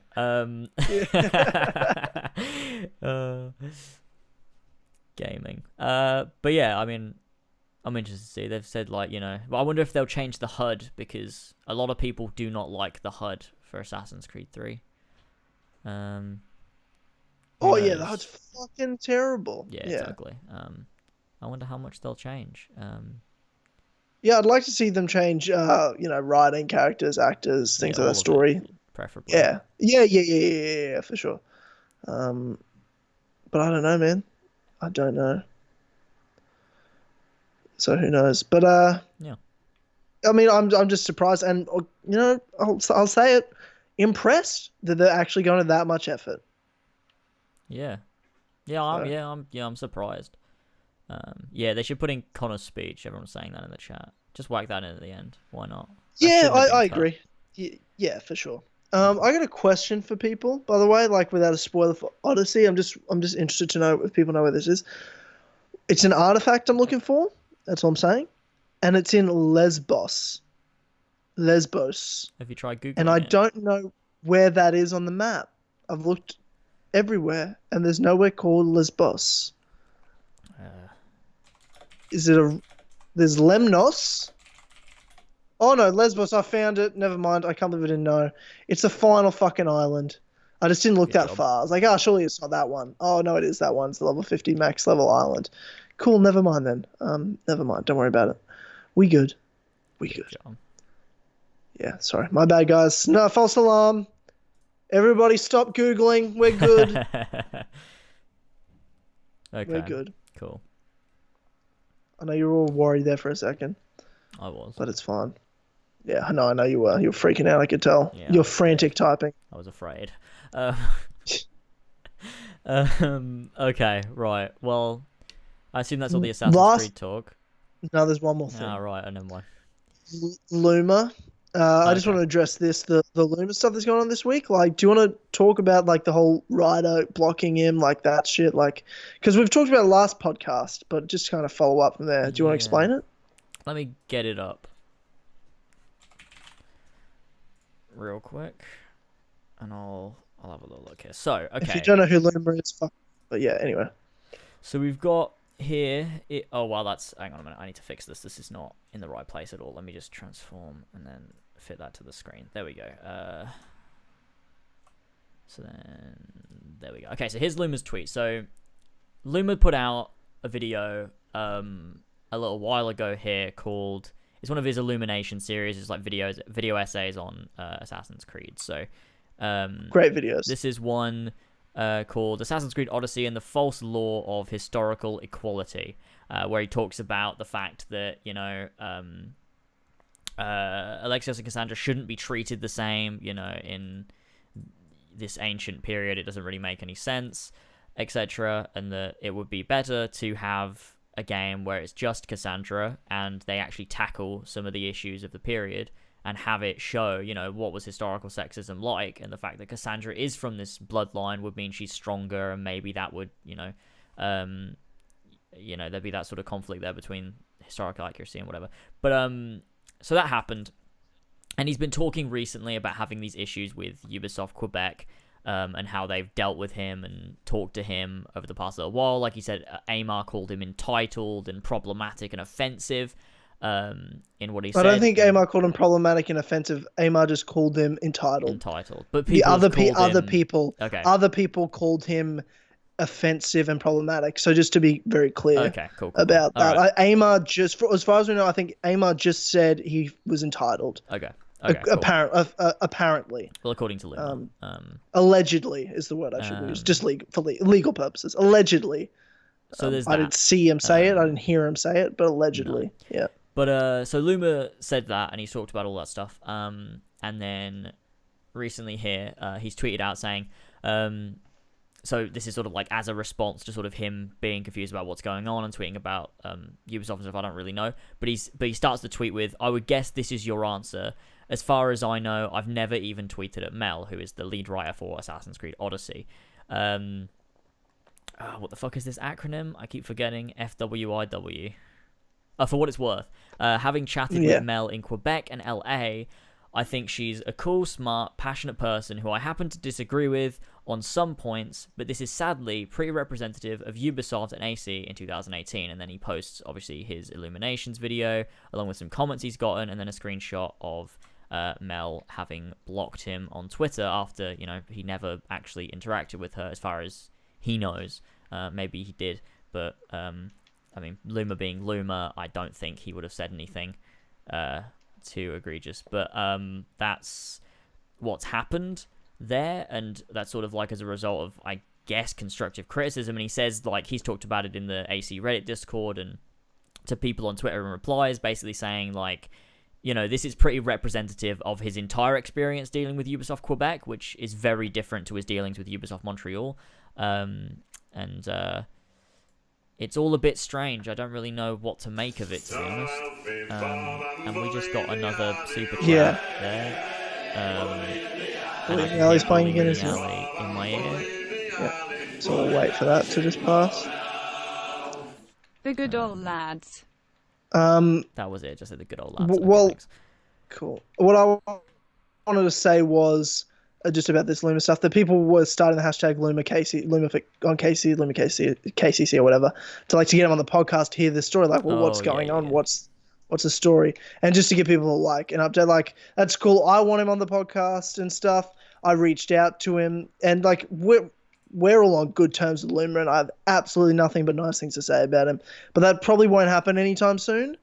And if he ever talks about stuff, like I don't know anything, you don't know, James, or that other people don't know. Like, I don't know any inside stuff, but if he ever does talk about other things he's mentioned that he might come out with, he's going to do that in his own terms, in his own time, and I totally respect that. I would want him to do that first before he ever came on the podcast, but not sure if he did. And as well, like, we're seen in a certain light in the community by Ubisoft, not like by you guys. You all love us, we all love you, but certain people in the community and Ubisoft think certain things of us, and if he comes on the podcast, they could easily just dismiss his criticism, saying, oh, he's just he's just friends with lasers and those evil guys, those racists or something, like, you know what I mean? So just to help his opinion, it's probably better he doesn't even interact with us, to be honest. And I think, and that's not him saying that, I'm just saying that, but I think he's going to tell his own story in his own time if he ever tells it, and that's the way it's going to be. I'm sure when things settle down, we'll get him on for various reasons that aren't to do with this, and it'll be great. But we support Loomer all the way, 100%. I've told him that, and I'll just leave it there. Yep. I'll just leave it there. I agree. I'm looking forward for him to come out and talk about it and explain exactly sort of what's happened. And with even like someone like Claudio, did you see that? I love that people in this community, like not our Four Pillars community, but even in Four Pillars, but just in the Assassin's Creed community, like, oh yeah, I just agree with Claudio, but like, he's so nice. I'm like, is he? No. Just because he says nice shit. I don't think he's nice at all. I think he's a fucking dick. Yeah. Like, just because he says has polite manners, the way he talks to you, doesn't mean he's a nice guy.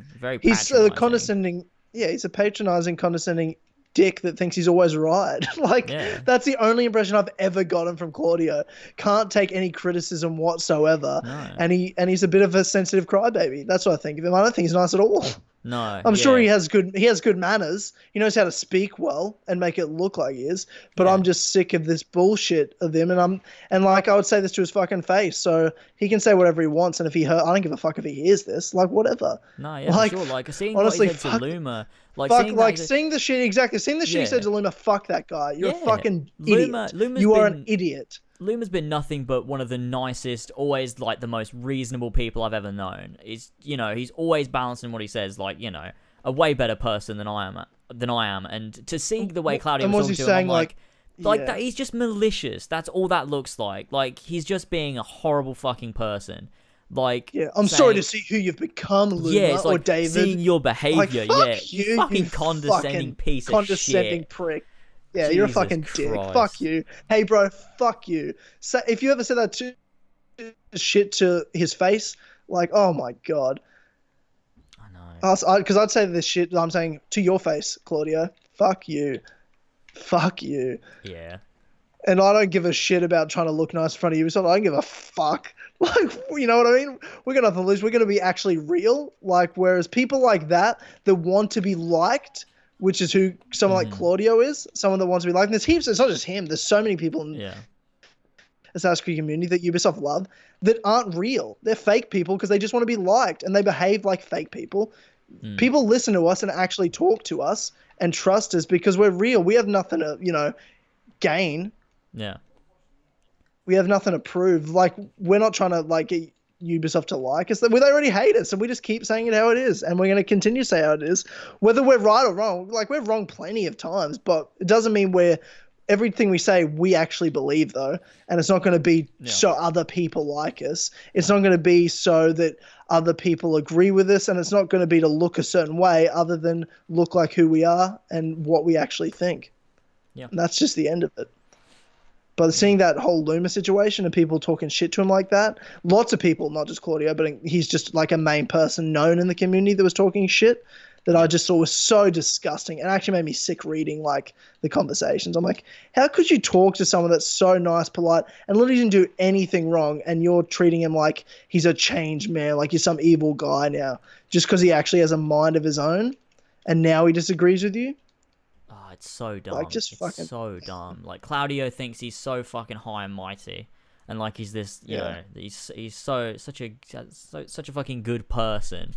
For, you know, I just don't understand. Like, yeah, he's just a fucking asshole, to be honest. And so were all the people that were attacking Loomer. Like, you can't know Loomer if I don't understand. Like, Loomer has never even come close to being anything like we've ever been. Like, he's just you, but yeah, sure, but in consequence, me, yeah, sure. Like, I mean, I did say that to Loom. I was like, yeah, like, I mean, people view James a certain way, you know, still, even though like it's everything that's ever happened long in the past anyway. Yeah. But I mean, also people think of me like that just because, you know, as a consequence. Yeah. But I don't care. Like, I've said this to you from the beginning. I'm like, I go down with the shit, bro. Like, whatever, dude. I don't give a fuck. Like, you know, if we all go down, I'm going down too. That's just how it is. Yeah, that's great. But yeah.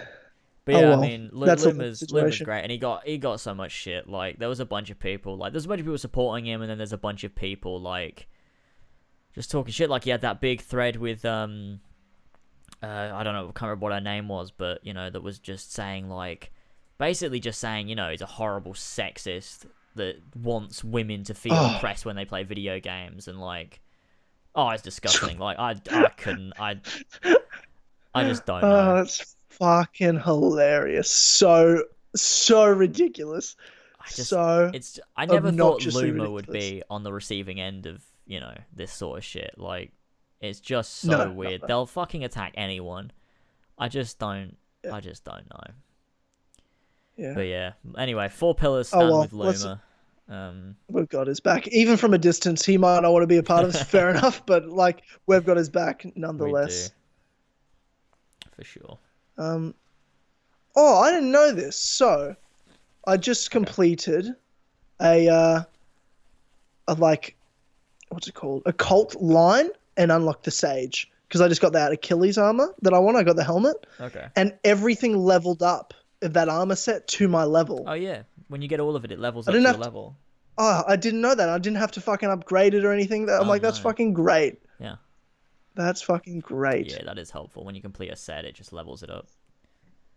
Yeah, that's awesome. Useful. Super useful. Holy shit. I was like, oh god, I'm gonna have to spend all this money to upgrade it. I'm like, no, I don't. I've got the Achilles set. Fuck, it actually looks pretty sick. Looks pretty sick. It's how I'd want it to look. That's good. Not over the top, not ridiculous, but still like special looking. Good. That's good. Clean. Anyway. That's good. Anywho, that's the last of the Assassin's Creed bullshit. Like, I got nothing against the writer of Odyssey or anything, whatever. Like, they're sensitive, but everyone in the gaming industry is like a sensitive crybaby, so whatever. Yeah, she's also not a great writer, but you know. I don't know. I don't think the writing's that bad in this. If there's things that are bad about this, I wouldn't really be calling out the writing as like the thing I think that's bad about this game. I mean, all the dialogue's a bit shit. Like, it's not good. Some of it is. It's not bad. Like, it's not like I'm like, wow, this writing is AC3. Did you play Syndicate? Did you play Syndicate? Like, what are we doing? Yeah. That's what I'm saying. But I mean, she wrote Freedom Cry and Liberation. No, not Liberation. I don't give a shit. But I don't have anything against her as a person, obviously. Like, you know. We don't have against anyone. Whatever. Yeah. Yeah. Anywho. Okay, next up, what's going on? Would you want to talk about Red Dead Redemption 2's newest gameplay? We haven't talked about that yet. It came out like a week ago. Yeah. And Amir's saying it. Yeah, Red Dead Redemption 2 now. Yeah, well, we're on it. We're on it. Do you want to get it up on the screen? Talking about it, mate. Yeah, I will do. I'll just like reverse it and mute it. Yeah, we don't need sound. Did that work last time? Yeah, it worked last time. We just muted and reversed it. All right. Didn't get demonetized. You tell me. I don't remember. It doesn't matter anyway. Amir, talking about Amir, I've had to mute him on Twitter because he won't stop tweeting about Red Dead Redemption 2, and I don't want to know anymore. Oh, really? And every tweet is about Red Dead Redemption 2. It's driving me insane. I almost don't like Red Dead Redemption 2. Amir's ruining it. Yeah, he's ruining it. People do that. He's a ruiner. Yeah, Amir, you're a ruiner. I don't follow him, so I don't see that. It's probably for the best. Yeah, I mean, I follow 69 people, so it's not like, I don't have room for, That's it. I do. I only follow 69 people. I only ever will follow 69 people. Good. That's just how it is. Right, I'm trying to fit that's this just how on it is. screen. This is really difficult to fit on screen. I don't really know whether... Hang on, I'm going to have to, fix this. This is really annoying.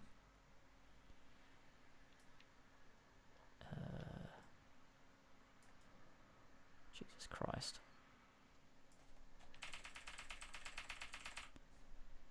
Jesus.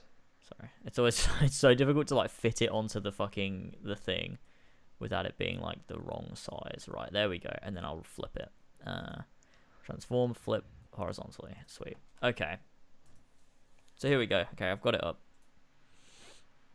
I will So we can go on this watch, kind of go through it. So this one's mostly about the just kind of free roam, kind of those immersive systems. They were mentioning info of the beard growth, the eating, the just living in the world, as well as robberies and Deadeye. Is there anything else to that? Not really. You just got sort of side activities you can do that they touch upon, and all that world stuff. Just sort of more Did you see the picture of John Marston where it had a quote of this is a different John Marston to what you see in Red Dead Redemption?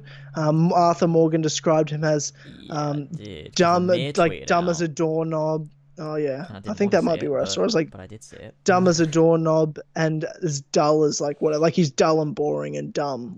Yeah, I did see that. Not really the leading man qualities you know him for in the original game. Yeah. But I'm excited because the heists in GTA 5 were they were pretty cool. I think they're going to be way more expanded on here. They could only be better and improved, and that'd be cool to do way more heists because GTA 5 was marketed as you're doing heists all the time. And you're not really. There's not that many. And it took 2 years, 3 years for it to come out online. So I think it'll be cool if there's a bit more heists and you can do it in free roam and it's not always, just part of the story. As well as even, the random events that happen in Red Dead. That's always such a cool thing. They look way more detailed in this. Obviously, you can make decisions in them, which side you're going to be on of them, how you're going to handle it is a lot different. It's not just, kill these guys that pop up. It's join them. And or ignore it, or kind of be more involved in the good. There just seems to be a lot more options. Yeah, and it's a lot more impactful options. That's not just for you to feel one way. It's actual game consequence and different things for it. It looks great. Yeah, it does. There's a lot of cool things in there. Is there anything that you saw in this that was surprising to you, or you didn't know about, or? Tell you what, actually, watching this back, I did just see a shot that I thought I would bring up. It's at 1:44. It looks like Armadillo to me in New Austin. New Austin? Yeah, New Austin. It literally is 1:44. 1:44, yeah. It's in a doorway. You mean 43? It in might a doorway, be. okay. Yeah. Well, some 43 guys for just me. died. Does that look like Armadillo? Yeah, it's if you that's the sheriff's office. It's looking out the door, and you can even see to the right at the top of the door. That looks that's more like the train store. station. No, let me hang I don't on. think that's Let me find a because comparison picture. The Hold up, sheriff, the sheriff's office faces down the road. It doesn't face towards. No, there's a shot. And shops, hang does on, it? hang on, hang on, hang on, hang on. I'm gonna find the shot of it. Hold up. Let me just. Yeah, you find it. You find it. Yep. Let me just do this. I'll find because someone did it in Red Dead Redemption 1. I'm gonna Red Dead 2 Armadillo. Let me see if I can find it. Where they compared it, and it looks exactly the same. It's really weird. Red Dead Redemption 2, possible image of Armadillo. This no, not that. That's old. Where did I see it?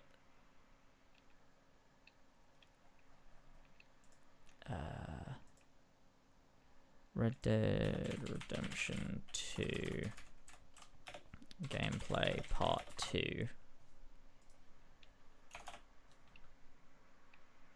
No, that's not it. I don't know. If anyone can find it. Do you know who can find it? Amir. Yeah, Amir. Look for it for me, Amir. Now, I'm not convinced. I think the original leaked map is the real map, and Amir Armadillo said- isn't in that. They confirmed the entire map of RDR1 is in RDR2. Well, at least some interview did, but that got taken down, so I don't know anymore. Well, that's not useful. I need. Yeah, this I don't believe picture. that. There's no way the Mexico part's in it. You know what I mean? There's no yeah, point at that. I can't imagine they'd do that, but I need to find this picture. It's so it is clear. Like, fuck. Red Dead 2 Armadillo shot. I don't know.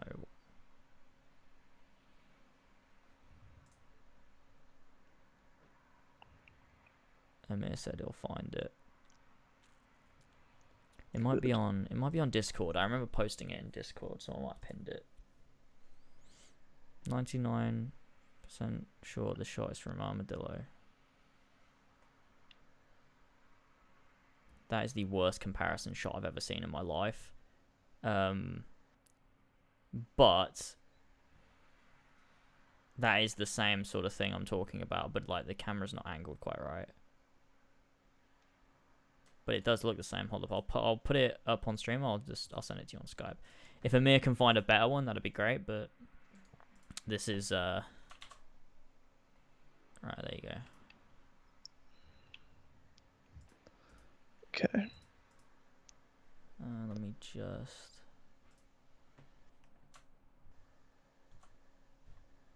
Why that up on stream? Right? Yeah, I think you're right. Yeah, I think you're right. So you've got like. I think you're probably right. There's a better one of it though, where like it's angled perfectly, and like even yeah, the but it looks floorboards- right. Yeah, the but it looks floorboards are right. the same and everything. Yeah. Yeah, I think you're right. Yeah, sure. I think you're probably right. That does look like it. That does look like it. Which is pretty cool. Random pointless games are back as well in Red Dead Redemption 2. Knife, dice, Oh my God, I'm so gambling. excited. You know, I guess. Yeah, the best. So many great little things. Hopefully the outfits are a lot better, and you know your customization's just a bit deeper in this. Oh, well, they've said like there's a bunch of different customization stuff like they've talked about before, like in terms of canoeing. Think Oh, about man. canoeing. Perfect. So I'm gonna get around the whole Unbelievable. world. Or I'm like- not gonna even ride a horse. Yeah. I'm just gonna canoe. It's gonna be Perfect. epic. But yeah, Amazing. I mean, the new gameplay looked great. I don't really want to see any more of the game. I think, I've seen enough. I'm ready just for the game to come out now. It's not even long until it comes out. It's like, 12 days now until it's out. So,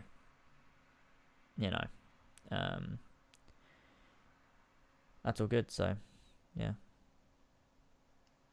Yeah.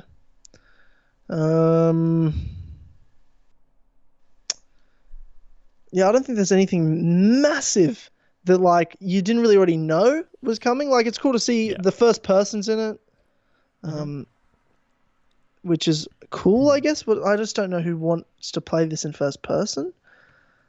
Like, will you ever play Red Dead Redemption 2 in first person? I'll try it, but I won't play it in first person.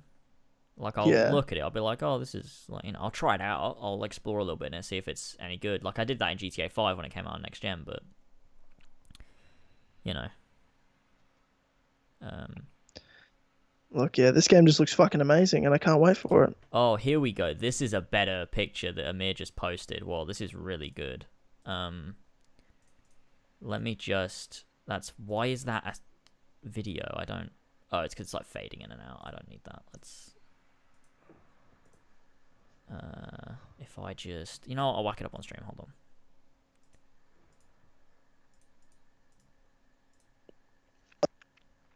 How do I... Like this? Right, I'll try. Yeah, okay. Yeah. That's a better one. It, like, fits it directly over it. Like, it's a different camera angle, but, like... Yeah, I mean, it's definitely Armadillo. Yeah, it's very accurate, so... Who knows what it's 100% it's 100% Armadillo. Yeah.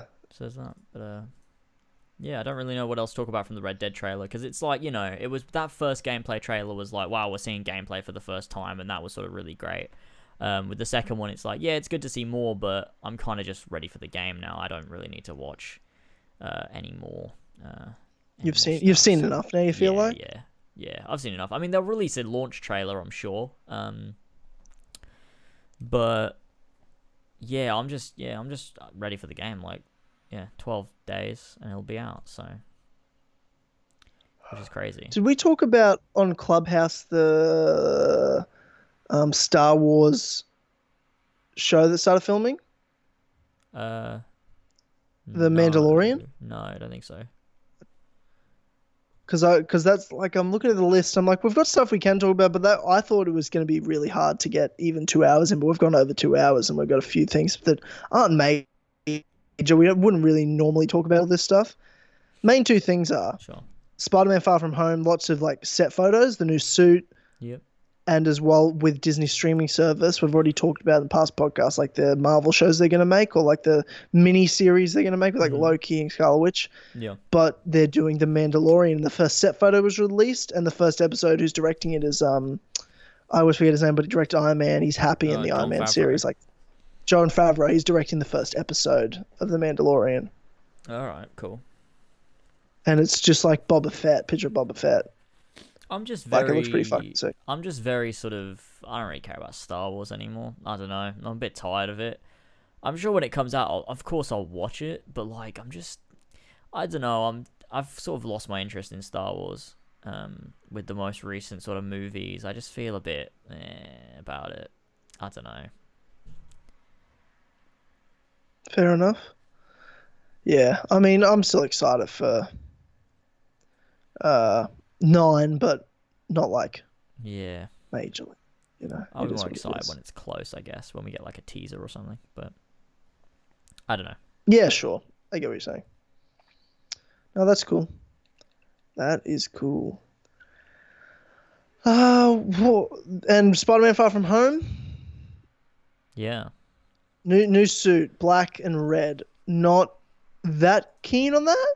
I didn't know why I had to change that. And it's just another Stark suit.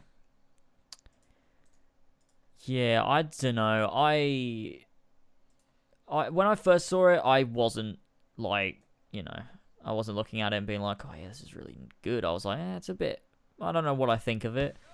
But it's grown on me a little bit, to be honest. The more pictures I've seen of it, the more I'm like, actually, that looks pretty cool. Sort of getting some superior Spider-Man sort of vibes. And also, I mean, a lot of people pointed out to me, not that it matters, because this shouldn't really matter, but like the original design for Spider-Man, as it's written down and everything, it was actually black and red, but because they did the shading or like the highlights of the black bits with like blue, people mistook it for blue and then decided they ended up making Spider-Man red and blue. Not that it matters, but I guess they're kind of going for that as well, maybe. I don't know. The more I've seen of it, the more I actually kind of like it. But maybe it'll be even cooler in action. And they're not even in New York, right? Like in this movie? They are in this shot. Yeah, okay. Because I was going to say, is it not weird to like his classmates that Spider-Man just happens to be wherever they are. Yeah. Like, but he's never in like Atlanta, Georgia, which is where they're filming a lot of this movie apparently. Like, he's never there when fucking like they're not there. He's only there because they're like, it's so weird. Like, Yeah. and they're in Venice. Yeah, Like, they're in you know what I mean? Venice. Like, they're doing like a Euro trip. Like, it's weird. Like, it's weird. I just don't know how they're gonna do this. That shot though that they filmed was in Manhattan, because there's another shot where Was a it? guy Okay. like is filming the Empire State Building, and then he like brings the camera down, and then like you got Spider-Man there. So Okay. that's pretty cool. It'll be interesting to see what they're doing because we don't really know anything about this movie. They're just sort of all over the place, and there's like we've seen like 3 different suits because he was wearing the Homecoming one. There's this suit, and then there's the other one that sort of looks like a noir Spider-Man thing where he's got like the goggles and it's all black. Oh, I didn't see that. Okay. So that's interesting. I don't know why he's got like 3 different suits or what's going on. Why is he all over the place in different places? Who knows what's going on? But I'm interested. I'm looking forward to it. I love Spider-Man, and I love Tom Holland as Spider-Man. So it'll be fun. I'm excited. Anything else you want to talk about? Anything else? Any people in the chat want us to talk about something we've missed? Don't know. I don't have anything. You don't have anything? No. Okay. Don't think so. Cool. Is that it? Well, I think then we can We done? leave it at that. I think we're done. Nice. I think we're done. Brilliant. Sick. Okay, Let's well, wrap this bitch up. If everyone hasn't already liked the stream, go ahead and like the stream. We'd appreciate it. Thanks everyone for joining us. If you have, what was I saying? Oh yeah. So next week assuming we've all finished Odyssey, which I think we probably will have, we'll be doing a. Yeah, I'm sure we will. I think I will probably in the next 2 days. Like, Yeah, I just, think I'm gonna. I feel like it's all gonna gonna happen at once. Yeah. Oh, Yeah, really? so- Shit. Well, all I have to do is the artifact stuff and then cultists. So I'll finish that tonight, I think. Anyways, Yeah, cool. So anyways, thanks. For the everyone for joining us. artifact stuff, I just realized one's level 50. The last thing's level 50. Okay. So- Well, I'm gonna have to level up like 8 times then. Get to level 50. Yeah, because I've got max it out. three of them, and you can get them probably level 40. But the last one's at like the max level island, and Okay. that's, I believe, is, yeah. Anyway, That's sorry, fine. sorry Alright. to interrupt. Anyways, thanks everyone very much for joining us. We'll see you next week for the spoiler cast for Assassin's Creed Odyssey with the 4 pillars, and we'll also see you next week for Clubhouse. And if you want to get access to Clubhouse, which is on every week, the Kill Connor Club is on, exclusive to patreon.com/as always. All you have to do is head over to patreon.com/as always. The link is in the description if you're watching on YouTube, and pledge just $1 or potentially more to get access to all of that lovely exclusive content and become a sweet vintage lad. It's great. You'd love it. We do an advice thread. It's great fun. Trust me. It's brilliant. Anyways, to thank some of the sweet vintage lads we have for supporting us over there, we have here King Richard III, Ballsack47, Tman or Travis, Josh Devillier, Billy the Team Tynamite Captain Robertson, Damian, Casey Wood, Tony the Arbiter's Tasty Penis, ArunWyn, Mary5380, Lumistrad, Benedict Parker Returns, David Bindis, Awkward Cuck, Beau Daman, The Real Jorrator, Zahir, CaptainKeysOfficial, Carl, OllieTheDane, Elsico91, Emil Katborg, Austin, Sjors, Prudhvi Muvva, Julli, Adam Sundling, HBarts12, Jace the Last Medici, the ACMJS, James and Lad, Yazen, Joe the Sex Boy Smith, Brian Ford, Connor DeRose, Bully in the Alley, Joshua Mora, Gene, Marcus Blackburn, Seth, Oscar, Ravjai, Son of a Bitch, OG Adogo, Brendan, or BQ Overlord, and Pink Flame 313. Thank you all so much for supporting us over on patreon.com/. As always, thanks everyone for joining us for this podcast, and we'll bloody see you next week for more things. Thanks, lads. See you later. Goodbye, gamers. Bye.